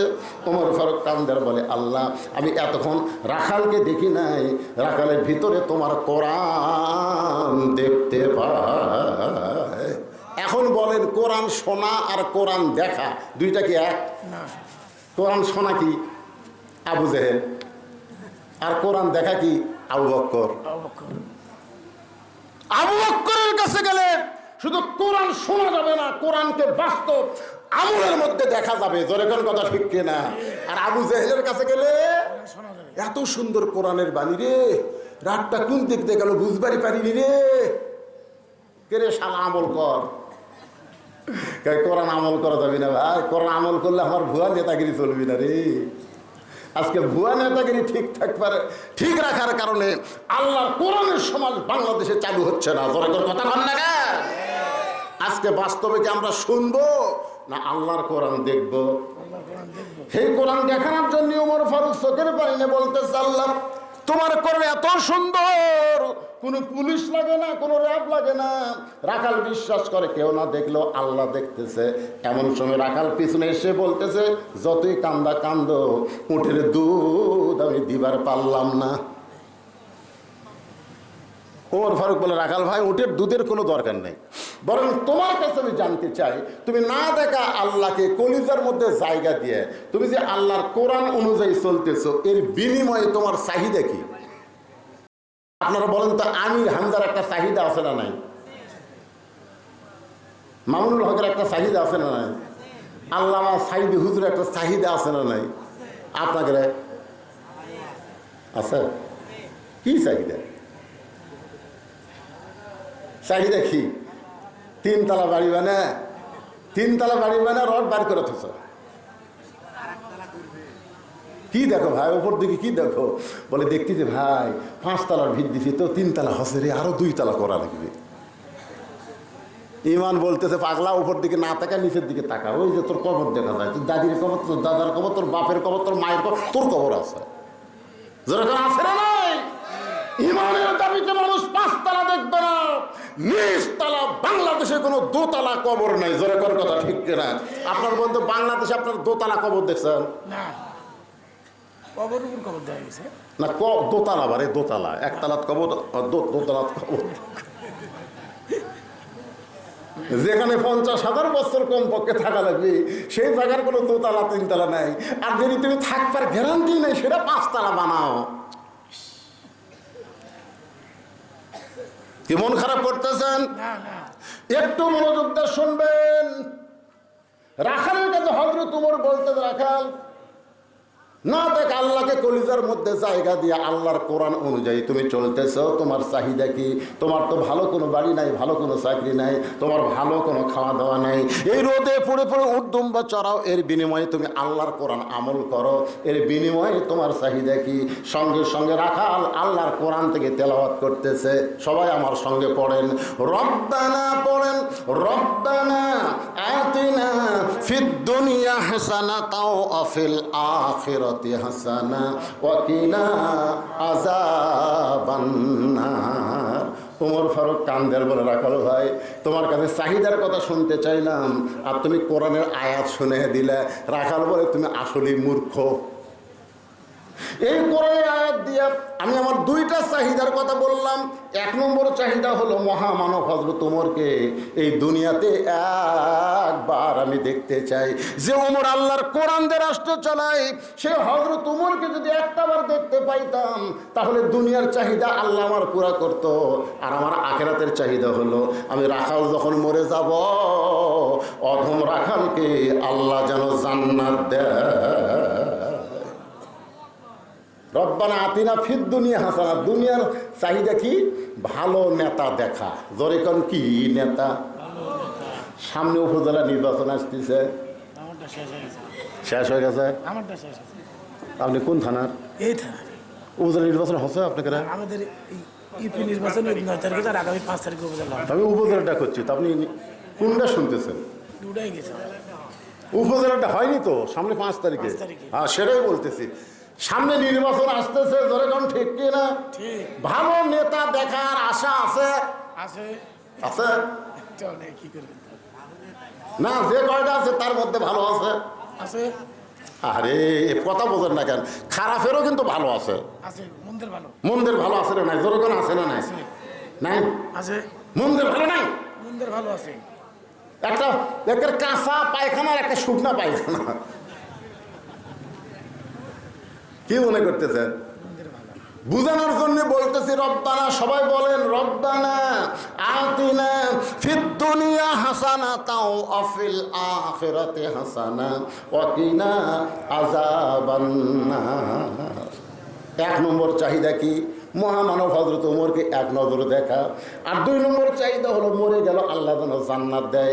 সঙ্গে সঙ্গে হযরত ওমর রাখালের হাতটা আমার দিকে তাকানে, এরকম খপ করে ধরে 3 বার চুমা খাস। রাখাল ভাই পাগলা নাকি রে? আমার ঘামা হাতে চুমা খেলে। ওমর ফারুক বলে, রাখাল, তোমার 2 নম্বর চাহিদা আল্লাহ পুরা করছে।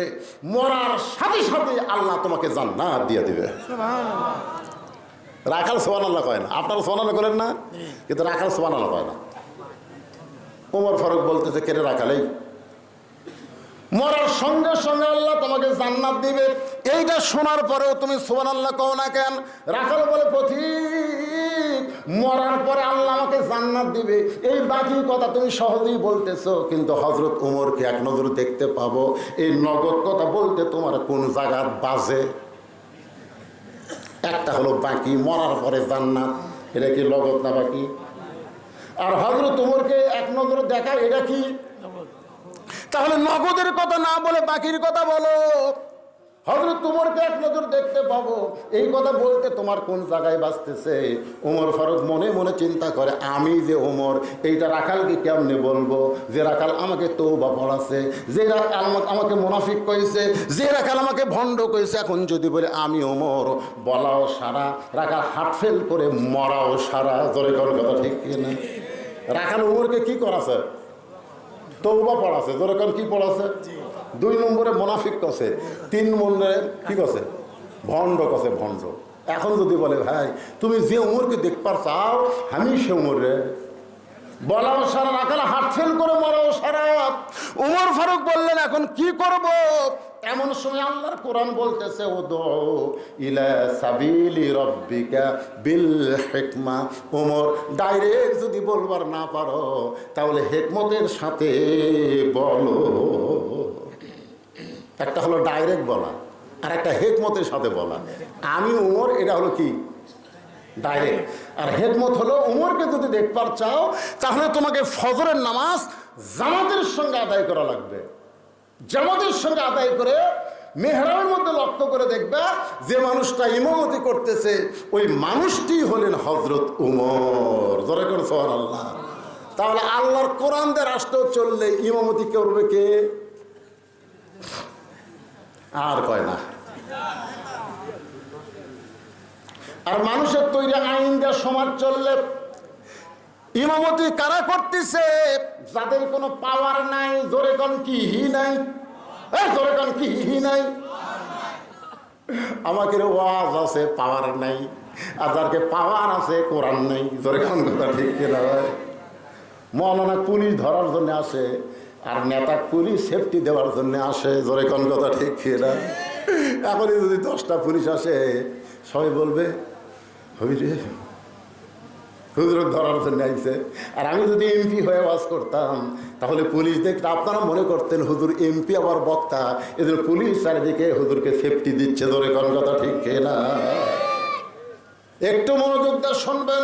আল্লাহর কোরআন দিয়ে যখন রাষ্ট্র চলবে উমর ফারুক বলে রাখেন সত্যি যদি উমরকে দেখতে চাও তাহলে ফজরের নামাজ তোমাকে সামনে কাতারে আদায় করা লাগবে।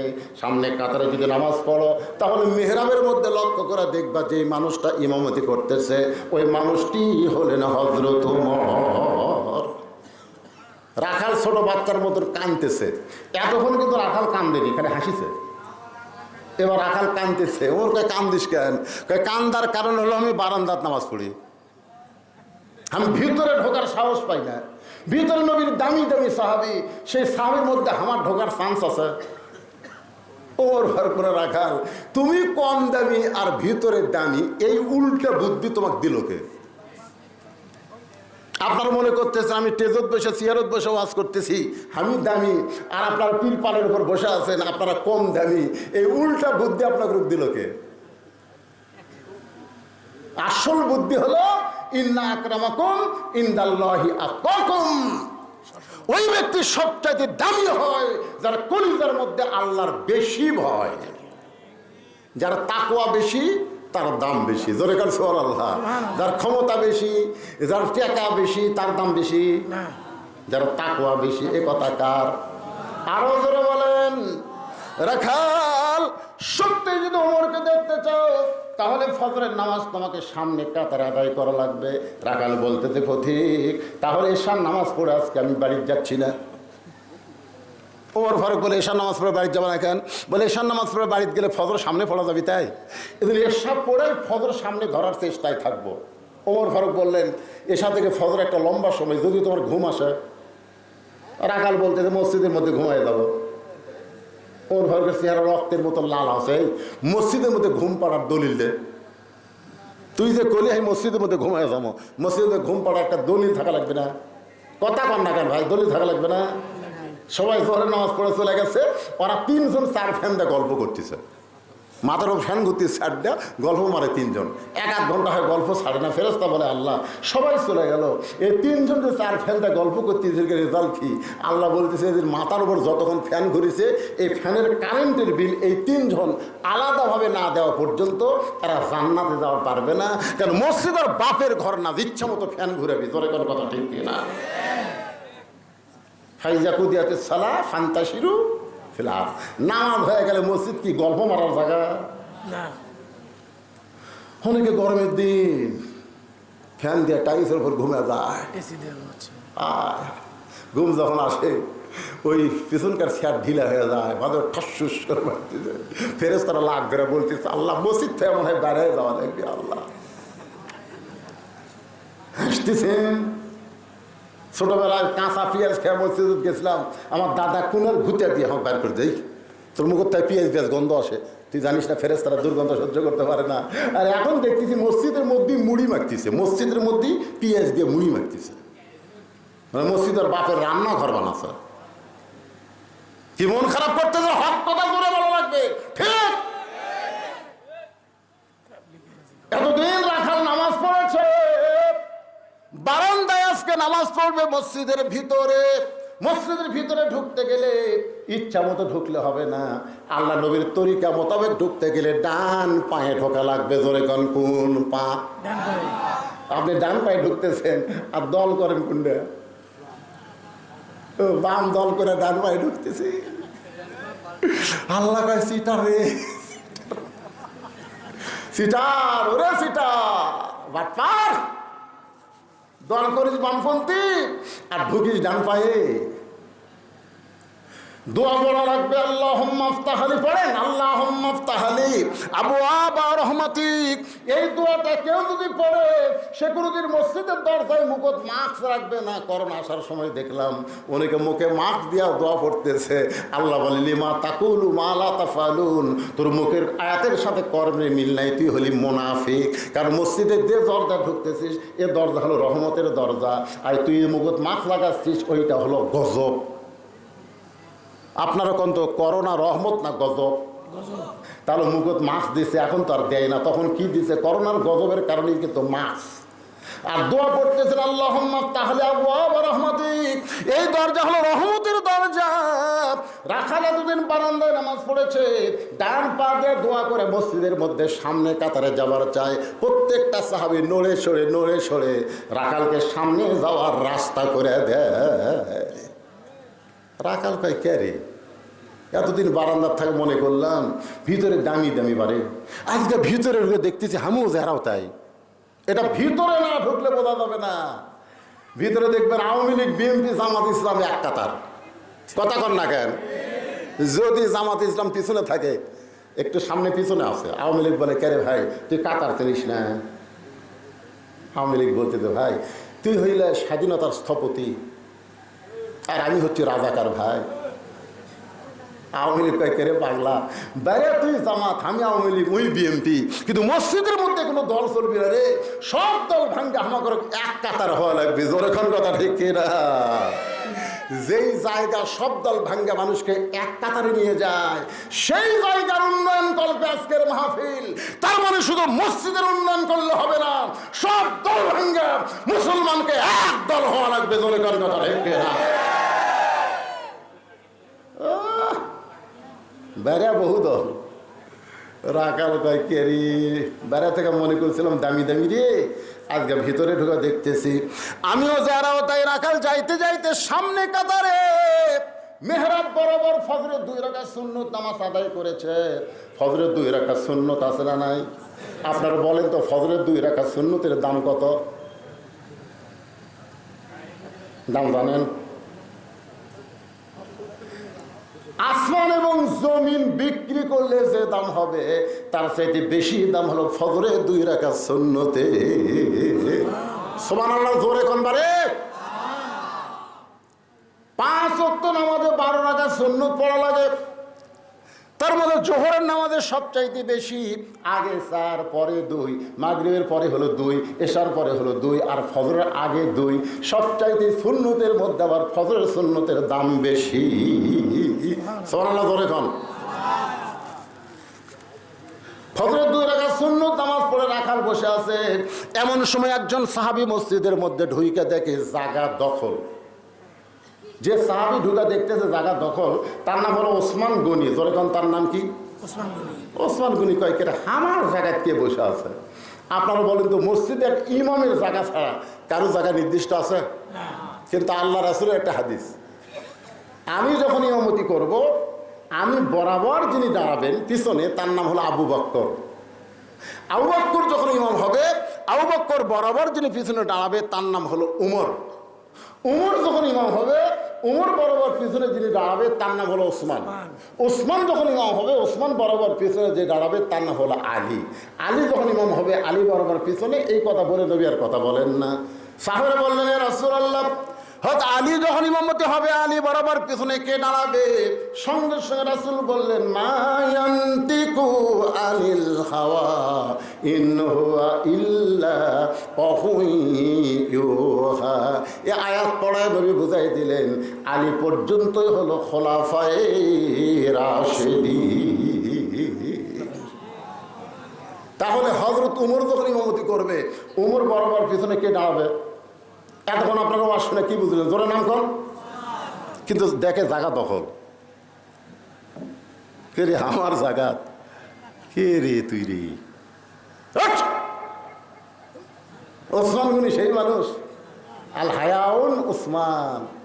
আল্লাহ রাসূল বলেছেন, সবচাইতে শরম বেশি, সবচাইতে নরম বেশি। জোরে কর সুবহানাল্লাহ। রাখালের পাশে থেকে ফাঁকা জায়গা, ওই ফাঁকা জায়গায় ওসমান গনি 2 রাকাত সুন্নত নামাজ পড়ে রাখালের দিকে 3 বার তাকাছে। কয়বার? কোনোদিন দেখেনি, বুঝলেন? আজকে প্রথম দেখতেছে, এই জন্যে একবার তাকাতি রাখাল, একবার তাকাতি রাখাল চমকে উঠছে রাগে। 2 বার যে তাকাইছে, 3 বার সে ওসমান গনি তাকাইছে, রাখাল চিল্লা বলে, এই মিয়া বারবার কি দেখিস মিয়া? ওসমান গনি লাভ দিয়ে উঠছে। ওটাকে কে রে? খালি পরপর 3 বার তাকাইছি, তাকে এত গরম? মূর্খ মানুষের দিকে আপনি খালি তাকিয়ে দেখেন, গরম হয় কি হয় না?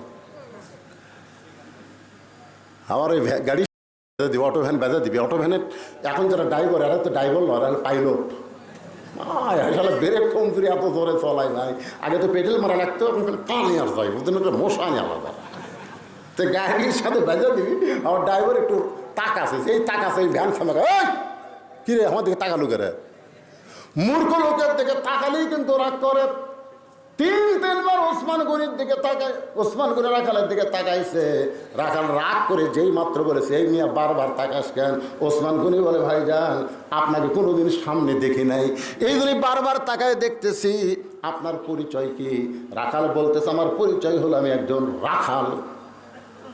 যেই কইছে রাখাল, ওসমান গনি মুসকি মুসকি হাসতেছে। সুবহানাল্লাহ। মুসকি মুসকি হাসার কারণ হলো, রাখাল যারা হবে তাদের ভাষা নরম হওয়া চলবে না, রাখালদের ভাষা গরম হওয়া লাগবে। দরকার কি হওয়া লাগবে? এখন হয়তো বলবেন, হুজুর এটা কোন রাখাল?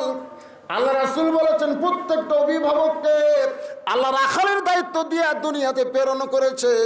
আপনি হয়তো বলবেন, হুজুর আমার তো গরু ছাগল নাই, আমি কার রাখালি করব? আপনি চোখ বন্ধ করে দেখেন, আছে আছে না নাই? আপনি চোখ বন্ধ করে দেখেন, আপনার বাড়িতে একটা গাভী আছে, তার বয়স হলো 45 বছর। গাভীর বয়স কত? গাভী খালি ভারতের স্টার জলসা দেখে। যে ভারত আমাদের বাবরি মসজিদ ভাঙ্গা রাম মন্দির বানালো, সেই ভারতের স্টার জলসা জি বাংলা আপনার গাভী, আপনার বউ দেখতেছে। আপনার রাখালি করার দরকার আছে না নাই? দরকার আছে না নাই? কয়েকদিন বউ কছে নেই, এই যে স্টার জলসা জি বাংলা দেখতেছিস, এটা দেখার কারণে হিন্দুদের পূজার বাদ লোকেরা হরি হরি হরি হরি মুসলমানের ঘরের মধ্যে বাঁচতেছে। ধরে কোন কথা ঠিক কিনা? আপনি চোখ বন্ধ করে দেখেন, আপনার 22 বছর একটা আইডিয়া আছে, 3টা পর্যন্ত আর্জেন্টিনার খেলা দেখে, আর ফজরে আজান দিলে ঘুমায়া যায়। এরকম আইডিয়া আপনার ছেলে আছে না নাই? কথা কন না কেন?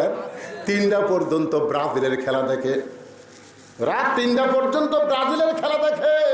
আসসালাতু খায়রুম মিনান নাওম শোনার সাথে সাথে আর নাই, ওই 3.5 হাত মানুষ 2.5 হাত হয়ে ঘুম পাড়তেছে। আপনার একটা 17 বছরের বকনা আছে, বকনা মানে আপনার মেয়ে। বকনা মানে কি? এখন বকনা মানে কি? আপনার বকনা আপনার মেয়েকে আপনি ফাতেমা বানাবেন না পরিমণি বানাবেন, এই সিদ্ধান্ত মুসলমান হিসাবে কি আপনার নেওয়ার দরকার আছে না নাই? আপনার মেয়েকে কি বানাবেন? পরিমণি। একেবারে মেয়ের বাপ, আমার তো 3 মেয়ে আছে, আপনাকে কারো মেয়ে আছে? মেয়ে আছে? একটা মেয়ে নাই, মরছেন বলে। আচ্ছা, মওলানা মানুষের মেয়ে হয় না? আপনার আপনার নাই? এই 2 জন আমার 2 ধারে বলছে কারা?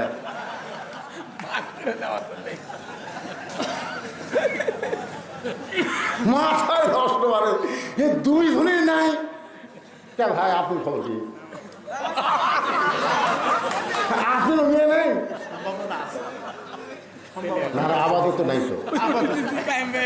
আরে একটা চান্স দেয় কে বা আপনি মেয়ে? মাশাআল্লাহ একটা পাখি বলে সুবহানাল্লাহ। আল্লাহ রাসূল বলে মেয়ের বাপ মানে কি? কত সুন্দর কথা। এই কথা কয় মেয়েকে দাম কত বাড়াচ্ছে ইসলামে দেখছেন। বেটার বাপ জান্নাতি কথা কয়নি রে। আর আমাদের মেয়েগুলা সব ওই বাহির দেশের মেয়ে করে কোনো শোন করবার চায়, কটকটি হবার চায়, কিরণমালা হবার চায়। আমার মায়েরা যারা পর্দার অন্তরে বসে আছেন, আল্লাহ নবীর মেয়ে ফাতেমা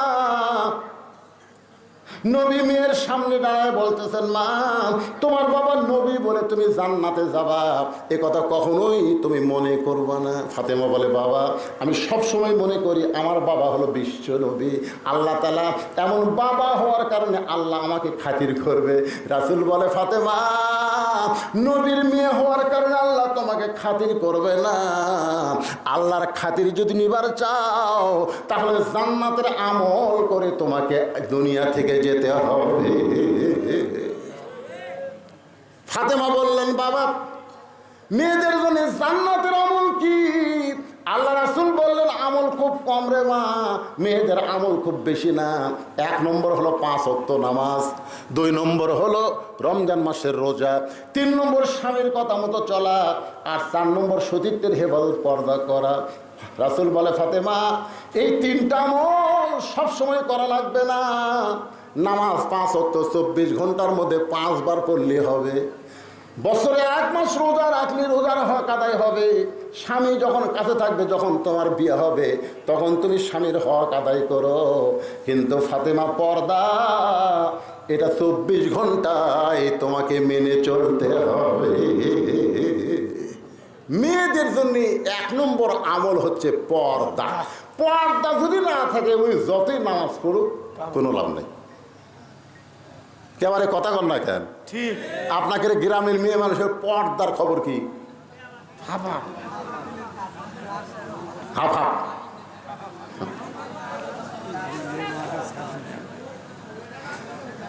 আমার এক ভাই বলতেছে এলাকার ফাতেমারা বলে ছাগল চড়ায়, জমির ঘাস লিরাই। হ্যাঁ ফাতেমা, আর মায়েদের জন্য বলতেছি মা পর্দাটা আপনাদেরকে মেনে চলতে হবে। মেয়েদের 1 নম্বর আমল হলো পর্দা। মেয়ে মানুষ যখন মারা যায় তখন মেয়েদেরকে 5টা কাপড় দেওয়া হয়। জোরে কোন কয় কাপড়? 5টা। 2টা কাপড় পুরুষের চাইতে মেয়েদের বেশি। একটা হলো মাথা বান আর একটা হলো সিনা বান। পুরুষের মতোই কিন্তু মেয়েদের 3 কাপড় আর 2টা কাপড় বেশি। একটা হলো মাথার চুল বান্ধার জন্যে আর একটা হলো সিনা বান্ধার জন্যে। এই 2টা জিনিস পুরুষের খুব লোভনীয় জিনিস। একটা হলো মাথার চুল আর একটা হলো বুক। বুক বোঝেন? আগেকার মেয়েরা অন্না দিয়ে যেত, আমরা দেখবার চাইলে পারতাম না, কারণ ঢাকে এতছে ভাই। আমরা কিন্তু দেখবার চাইছি, চাইনি থাম, কিন্তু এমন ঢাকা তোছে বোঝা যায় না। কিন্তু এখনকার গুলো অন্য এরকম ঘুরে এইদিকে বাড়িতে পরিয়ে মনে লুঙ্গি পরা ড্যান্স দেয়। ভাই খালি মাহিয়া মাহি দোষ ধরছে। কি আছে? মাহিয়া মাহি ভোটের সময় বোরকা কাউট দিছিল। জোরে কোন কথা ঠিক না? জনগণে বুঝাচ্ছে আমি রাবেয়া।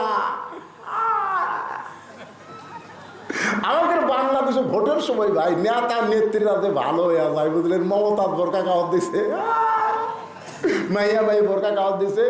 এই নেতা জীবনে নামাজ পড়ে সারা মাথা টুপি দিয়ে ঘুরতেছে। কথা ঠিক না? আরাইতাল্লাযী ইউকাযযিবু বিদ্দীন ফাযালিকাল্লাযী ইয়াদউল ইয়াতীম ওয়া লা ইয়াহুদ্দু আলা তাআমিল মিসকিন ফাওয়াইলুল লিল মুসাল্লিন। ধর্মের নামে মিথ্যাবাদী কারা? হুজুররা ধর্মের নাম মিথ্যা কথা বলে না। অনেক নেতারাই ভোটের আগে ধর্ম নিয়ে মিথ্যা কথা মানুষের সামনে বলে। জোরেকার কথা নেই। 1 আসরের নামাজ 4 বার পড়ে, 1 আসরের নামাজ যেটি লোক সেটি নামাজ। সামসা বলতে নেতা 4 বার হলো, কয় ভোটের আগে হোক, অসুবিধা কি? আল্লাহর বান্দার একটু মনোযোগ দিয়ে শুনবেন। ওমর ফারুককে দেখার জন্য রাখাল সামনে কাতারে। ওসমান গনি বলতেছে ভাইজান আপনাকে কোনোদিন সামনে কাতারে দেখি নাই, আজকে প্রথম দেখতেছি, কারণ কি? রাখাল বলতেছে দেখার জন্যে, শুধুমাত্র দেখার জন্যে, কারণ বারান্দাত নামাজ পড়লে দেখা যায় না, এজন্য দেখার জন্য সামনে কাতারে আইছি। আজকে দেখা হয়ে গেলে আর আমি কষ্ট করে সামনে আসব না, কারণ বারান্দাত নামাজ পড়ার তারা মজা পাচ্ছে, তারা সামনে কাতারে যাহাবার চায় না। কথা কন না কেন? বারান্দাত নামাজ পড়ার একটা মজা আছে না নাই? খালি সালাম ফিরালি মার দূর, কিন্তু সামনে কাতারে পড়লে সালাম ফিরাতে দেখবেন কত করে লোক উঠে নামাজের নিয়ত করছে। এখন চিন্তা করে কোন দিক দিয়ে আমরা ওই লাঠি খোঁজে, বুঝলেন, লাঠি খোঁজে। বাধ্য হ্যাঁ 2 রাকাত সুন্নত পড়িছে, কি করবি ভাই? পড়েও দেখে না রে এখনো ফাঁক নাই রে, কান ধরে তওবা করছে, শালার কোনোদিন সামনে কাতারে এসি যাচ্ছি, তখন যাচ্ছি, এখন তো সবার শেষে বারান্দাত খাড়া হবো, সালাম ফিরালি মারবো, তোর এখন ঠিক কিনা? কারণ এমন মুসল্লি আছে সব জায়গায় ধৈর্য আছে, নামাজের মধ্যে ধৈর্য নাই। এই জন্য আল্লাহ বলেছেন আস্তাইনু বিস-সাবরি ওয়াস-সালাহ, যদি কিছু পাওয়ার চাও ধৈর্যর নামাজের মাধ্যমে চাও, তোর এখন কথা ঠিক কিনা? রাখাল বলতে আজকে দেখা হয়ে গেলে আর আমি কোনোদিন সামনে আসবো না। ওসমান গনি বলে ভাইজান আজকে দেখা হবে, তার গ্যারান্টি কি? রাখাল বলতেছে আমার চোখের পাওয়ার ঠিক আছে, দেখা কেন হবে না? ওসমান গনি বলে ভাইজান কয়েক বছর হলে সামনে নামাজ পড়তেছি, এখন পর্যন্ত আমি দেখতে পাইলাম না। রাখাল কয়েক দেখি দেখি আমাদের তাকাও তো, কয়েক বছর নামাজ পড়ো তাও দেখতে পাবনি। ওসমান গনি কান্দারে বলে ভাইজান দেখার জন্য প্রত্যেক দিন সামনে কাতারে আসি, কিন্তু এখন পর্যন্ত দেখা হইল না। কারণ রাখাল দেখতে চায় হযরত ওমরকে, আর ওসমান দেখতে চায় নামাজের মালিক আল্লাহকে। আল্লাহকে দেখার কথা হাদিসে আছে না নাই? আনতা আবুদুল্লাহ কান্নাকা তারাহু ফাইলাম তখন তারাহু ফাইন্নাহু ইয়ারাকা। ওসমান গনি দেখতে চায় আল্লাহকে, আর রাখাল দেখতে চায় হযরত ওমরকে। রাখাল বলে ভাইজান তাহলে তোমার চোখের পাওয়ার ঠিক নাই, এই কারণেই তুমি বহুদিন হলে নামাজ পড়ো সামনে কাতারে, এখন পর্যন্ত দেখতে পাও নাই। আজকে যদি দেখতে চাও তাহলে আমার হাত ধরো। রাখাল ওসমানকে বলতেছে আমার হাত ধরো, আমি নিজেও দেখব এবং তোমাকেও দেখায় দিব। সঙ্গে সঙ্গে আল্লাহর কোরআন ওসমান গনির সামনে এসে বলতেছে ইয়া আইয়ুহাল্লাযীনা আমানুত্তাকুল্লাহা ওয়া কুনু মা'আস সাদিকিন। তাহলে আল্লাহ আকবার কইলে হবে না? এই আয়াতের অর্থ কি? রে ইমানদারেরা, আল্লাহর ভয় যদি কলিজার মধ্যে রাখতে চাও তাহলে সত্যবাদী সাদিকিনদের সঙ্গে তোমরা হও। আপনারা বলেন তো বর্তমান বাংলাদেশে সাদিকিন কারা? আল্লাহর কোরআনের আন্দোলন করে যারা। কথা ঠিক না? কারণ কোরআনের চাইতে সত্য কোনো কথা আছে? এখন সত্য কোনো কথা আছে? তাহলে আকুনু মা'আস সাদিকিন, কি বুঝলেন? সত্যবাদীদের দলভুক্ত হও, সত্যবাদীদের সাথী হও। ওসমান গনি রাখালের হাতটা ধরে বসে আছে। কিছুক্ষণ পরে জামাতের সময় হয়েছে। যেই জামাতের সময় হয়েছে রাখালের পাশেই সামনেই একজন মানুষ, তার নাম হলো মুয়াজ্জিন, তার সম্মান হলো মুয়াজ্জিন। ধরে বলেন নাম কি? মুয়াজ্জিন একটা সম্মান আছে, বিশাল সম্মানের পোস্ট। আমার এলাকার মুয়াজ্জিন যখন আকামত দিবি তখন 2 দিকে যখন তাকায়, বুঝলেন, তাকানোর দিকে আমার ভয় লাগে।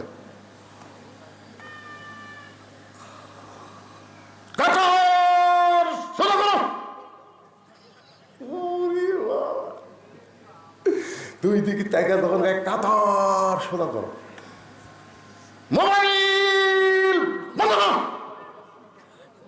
আমি একদিন মুয়াজ্জিন কনকে ভাই তুই এইরকম জোরে কোষ করে, হুজুর বেতন কম বোঝেন না। কিন্তু যখন আমি কাতার সোজা করে সবাই যখন পায়ের গোড়ালের দিকে তাকাই তখন মনে হয় বেতন কম হলে কি হবে রে, আমার দাম আছে রে, আমার কথা মতো কাতার সোজা করতেছে। যখন দেখি আমি মোবাইল বন্ধ করার কথা বললে সবাই মোবাইল টিপাটিও বন্ধ করতেছে, কে বন্ধ করেও না। মুয়াজ্জিন আকামত যখন শুরু করেছে এমন সময় হযরত ওমর মেহরাবের মধ্যে ঢুকেছে। হযরত ওমর মেহরাবের মধ্যে ঢুকেছে। আপনারা বলেন তো মেহরাবের মধ্যে হযরত ওমর কোন ঢুকতে ঢুকলো? দরজা দিয়ে। আল্লাহর কোরআনটা যখন রাষ্ট্র চলবে তখন ইমামের আলাদা একটা রেস্টরুম থাকবে, মেহরাব থেকে ছোট্ট একটা দরজা থাকবে। যখন আকামত শুরু হয়ে যাবে ইমাম আগে আসবে না, আকামত শুরু হওয়ার সঙ্গে সঙ্গে ইমাম মসজিদের মধ্যে ঢুকবে। কারণ ইমাম খালি ইমাম না, ইমাম হলো একজন নেতা। আজকে আমাকে ইমাম গরিব মানুষের বেটা, তো এই জন্যে আগে না আসলে। আবার একজনকে দায়িত্ব দিয়েছে, মুয়াজ্জিন, ইমাম, ঝাড়ু দেয়। ঠেকা কম হুজুর, একজনে 3 কাম করে।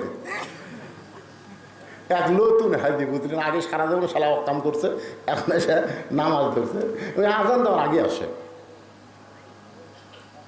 যদি মুয়াজ্জিন কোনোদিন 1 মিনিট দেরি করে, এই মুয়াজ্জিন এই মাস গেলে টেকা খাস, ঠিক মতো আজান দিস না। এখন ওরই ভয়ে মুয়াজ্জিন টাইম মতো আজান দেয়। কিন্তু একদিন ওই মুরব্বী এসে দেখে মুয়াজ্জিন ফজরের আজান দিয়ে গোসল করবে গেল। মুয়াজ্জিন গোসল করে আবার আসলো। দ্বিতীয় দিন দেখে একই অবস্থা। তৃতীয় দিন দেখে কে রে, মুয়াজ্জিন আজান দিয়ে দেয় গোসল করে। মানে মুয়াজ্জিন গোসল করে কেন করে? টাইম মতো আজান দেওয়া লাগবে। এখন গোসল করে আজান দিয়ে 1 মিনিট দেরি হলে তো বুড়ে খেপে যাবে। এই জন্য বুড়ার ভয়ে আগে আজান দেয়, তারপরে গোসল। এখন মুসল্লি সব ফজরের পরে বুড়ে বলতেছে, আপনাকে কথা এই মুয়াজ্জিনের বিরুদ্ধে একটা রিপোর্ট আছে। বলে কি রিপোর্ট? রিপোর্ট হলো ফজর নামাজের আজান দিয়ে মুয়াজ্জিন গোসল করে। সব মুসল্লি কয় নাউজুবিল্লাহ নাউজুবিল্লাহ, আজান দেওয়ার পর গোসল করে। তার মানে আর মুয়াজ্জিন সাহেব কথা কি ঠিক? এই বুড়ার জন্যই তো, এই শালার জন্য আমাকে আগে আজান দেওয়া লাগে, টাইমলে আজান না দিয়ে ভুল ধরে, এই জন্য আগে আজান দিয়ে তারপরে গোসল করি। তাই বলে আপনি আজান দিয়ে গোসল করেন, নাপাক হয়ে আজান দেন? মুয়াজ্জিন বলেন নাপাক হয়ে আজান দেই না, তো গোসল করেন কেন? বলে আপনার মাস গেলে বেতন কত দেন? যে বেতন দেন বর্তমান বাজার মূল্য আমার চলবে। এই জন্য আমি এশার নামাজ পড়ে ওই যে 2টা গুদাম দেখতেছেন, ওই গুদামে আমি বস্তা করে করে গুদামের মধ্যে পাই দিই, গুদামের মধ্যে বস্তা তুলি কামরোধ করে। সারা রাত আমি কুলিগিরি করে আমার দেহের মধ্যে যে ঘাম হয়, যে ময়লা হয়, এই সারা বুড়ের জন্য আগে আজান দিয়ে তারপরে গোসল করি। তখন সবাই কয় হাই রে হাই, আমাকে মুয়াজ্জিন আবার কুলিগিরিও করে। যে টাকা আপনারা দেন কুলিগিরি না করলে চলবি? মুয়াজ্জিন একটা সম্মানিত পদ, সবচাইতে কঠিন কথা। আল্লাহ নবী বলেন বেলাল আসসালাতু খায়রুন নাম শোনার পরে সবাই ঘুম থেকে চেতন পায়, তুমি বেলাল, তোমার এই ঘুম থেকে কে চেতন করে দেয়? বেলাল কান্দে। আল্লাহ রাসূল বলে বেলাল কান্দিস না, হাসরের ময়দানে আমার মাথার উপরে আল্লাহ তোর মাথা রাখবে। শুধু মাথার উপরে রাখবে না, তোর মাথায় আল্লাহ একটা নূরের টুপি পরাই দিবে, পূর্ণিমার চাঁদের মতন আলো দিবে। আপনারা বলেন তো মুয়াজ্জিনের সম্মান আছে না নাই? আকামত শুরু করেছে ওমর ফারুক মেহরাবের মধ্যে, ওসমান গনি রাখালের হাতটা ধরে আছে, আর রাখাল খালি এরকম এরকম করে বারবার তাকায়। যেই মাত্র মুয়াজ্জিন কদ কামাতিস সালাহ কদ কামাতিস সালাহ বলেছেন, সঙ্গে সঙ্গে রাখাল আল্লাহু আকবার, ওসমান গনি হাত ছাড়া দিচ্ছে। হাত ছাড়ে দিয়ে বলতে কে রে ভাই, ইমাম সাহেব ভুল করলে মানুষ আল্লাহু আকবার দেয়, এখন আকামতি শেষ হয়নি, আপনি আল্লাহু আকবার লোকমা দিলে। রাখাল বলতেছে এই জন্যই তো তুই কানা রে, এই জন্যই তুই কানা রে, এত বছর হলে সামনে নামাজ পড়িস, এখন পর্যন্ত দেখ পারে আমি কি জন্যে আকাল লোকমা দিলাম মিয়া, তুই জানিস না? বলার সঙ্গে সঙ্গে দ্বিতীয় কাতার একজন সাহাবে এসে রাখালকে হ্যাঁচকা টান দেয়, বলে পাগল, যারা তুই কানা কানা বলে তিরস্কার করতেছিস, এই মহান ব্যক্তিরে তুই চিনিস? এই মহান ব্যক্তি হলো আল্লাহ নবীর ডবল জামাই ওসমান গনি। রাখাল ছোট বাচ্চার মতন কান্দে। আমি বারান্দায় নামাজ পড়ি, আমি ভিতরের কাউরে চিনি না, দামি দামি সাহাবী নামাজ পড়ে, আমি তার মধ্যে রাখাল কোনোদিনকে আসতাম, কিন্তু ওই পথিক আমার সর্বনাশ করছে।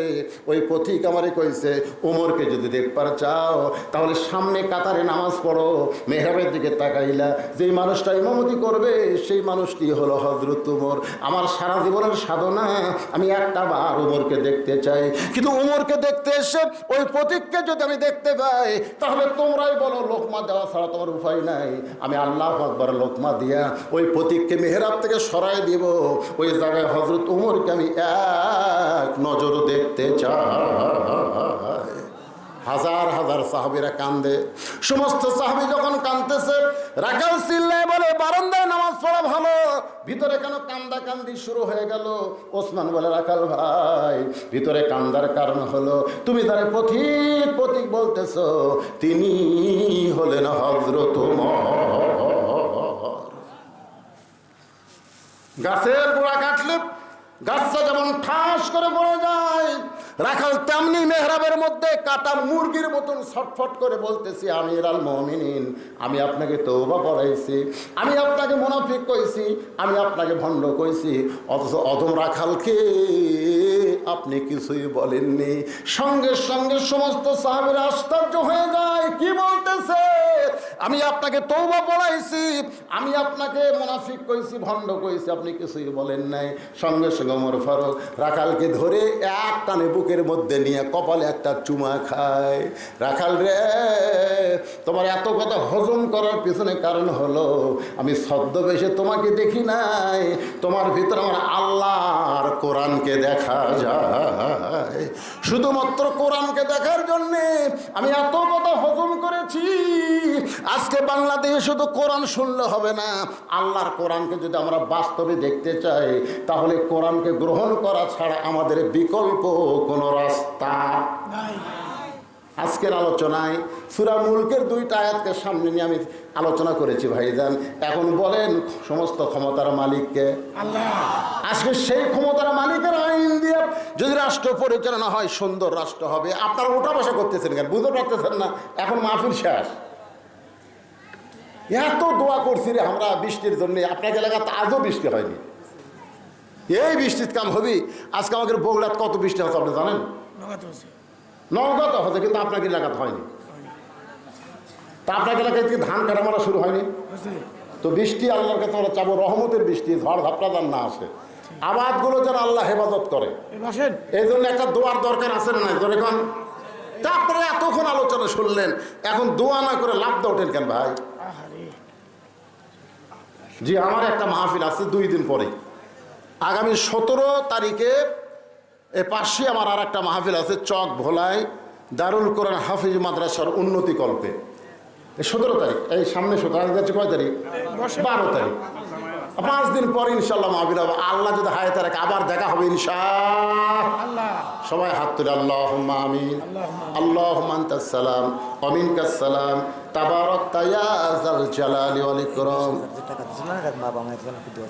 আয় আল্লাহ তাআলা, কত কষ্ট করে মেহনত করে আজকের এই জান্নাতের বাগান যারা লাগাইছে, এই যুবকগুলোকে আল্লাহ ইসলামের জন্য, কোরআনের জন্য কবুল করে নাও। যে মসজিদকে লক্ষ্য করে আজকের মাহফিল, সেই মসজিদটাকে কিয়ামত পর্যন্ত কবুল করে নাও। নগদে বাকিতে আজকে যারা মসজিদে দান করেছে, আল্লাহ সব দানগুলো জান্নাতের বিনিময়ে কবুল করো। আল্লাহ, আজকে 20,000 টাকা যে ব্যক্তি দান করেছে, তার বাপ মার জন্য দোয়া চেয়েছে, কবরে যদি যায় বাপ মার কবরকে জান্নাতের টুকরা বানাও। সবার বাপ মা যাদের কবরে গেছে অথবা জীবিত আছে, আল্লাহ সকলের জন্য কোরআনে একটা দোয়ার কথা বলেছে, আমরা সকলেই দোয়াটা পড়ি, রব্বির রহমহুমা কামা রব্বায়ানি সগীরা। আজকের মাহফিলের সম্মানিত সভাপতি, আজকের মাহফিলের সহসভাপতিবৃন্দ, আজকের মাহফিলের প্রধান অতিথি, বিশেষ অতিথি, আল্লাহ সকলকেই কবুল করো। আলেমন আমাদের কবুল করো, ফিলিস্তিন মুসলমানকে কবুল করো। আল্লাহ রহমতের বৃষ্টি আসমান থেকে বর্ষণ করো। আল্লাহ জমিনে আবাদগুলো আছে, রহমত বরকতে হেফাজত করো। আল্লাহ আল্লাহ শুধু ওয়াজ শুনলে হবে না, বাস্তবে আল্লাহর কোরআনের দল যেন আমরা করতে পারি, এই ইমানি শক্তি আল্লাহ আমাদেরকে দান করে দাও। আল্লাহ আমাদের সবাইকে মাফ করো। আমার মা বোনেরা পর্দার অন্তরালে বসে বসে ওয়াজ শুনেছে, মা বোনদেরকে পর্দা নিচে কবুল করে ফাতেমার চরিত্র দান করে দাও। আল্লাহ কে কোন নিয়তে হাত তুলেছে, আল্লাহ সকলের নেক নিয়ত, নেক আশাকে আল্লাহ তুমি কবুল করো। যেদিন আমাদের মৃত্যু হবে, ইমানের সাথে, ইজ্জতের সাথে বিদায় নেওয়ার কালে আমাদের জবানে জারি করে দিও না ইলাহা ইল্লাল্লাহু মুহাম্মাদুর রাসূলুল্লাহ সাল্লাল্লাহু আলাইহি ওয়াসাল্লাম। আসসালামু আলাইকুম ওয়া রাহমাতুল্লাহি ওয়া বারাকাতুহু।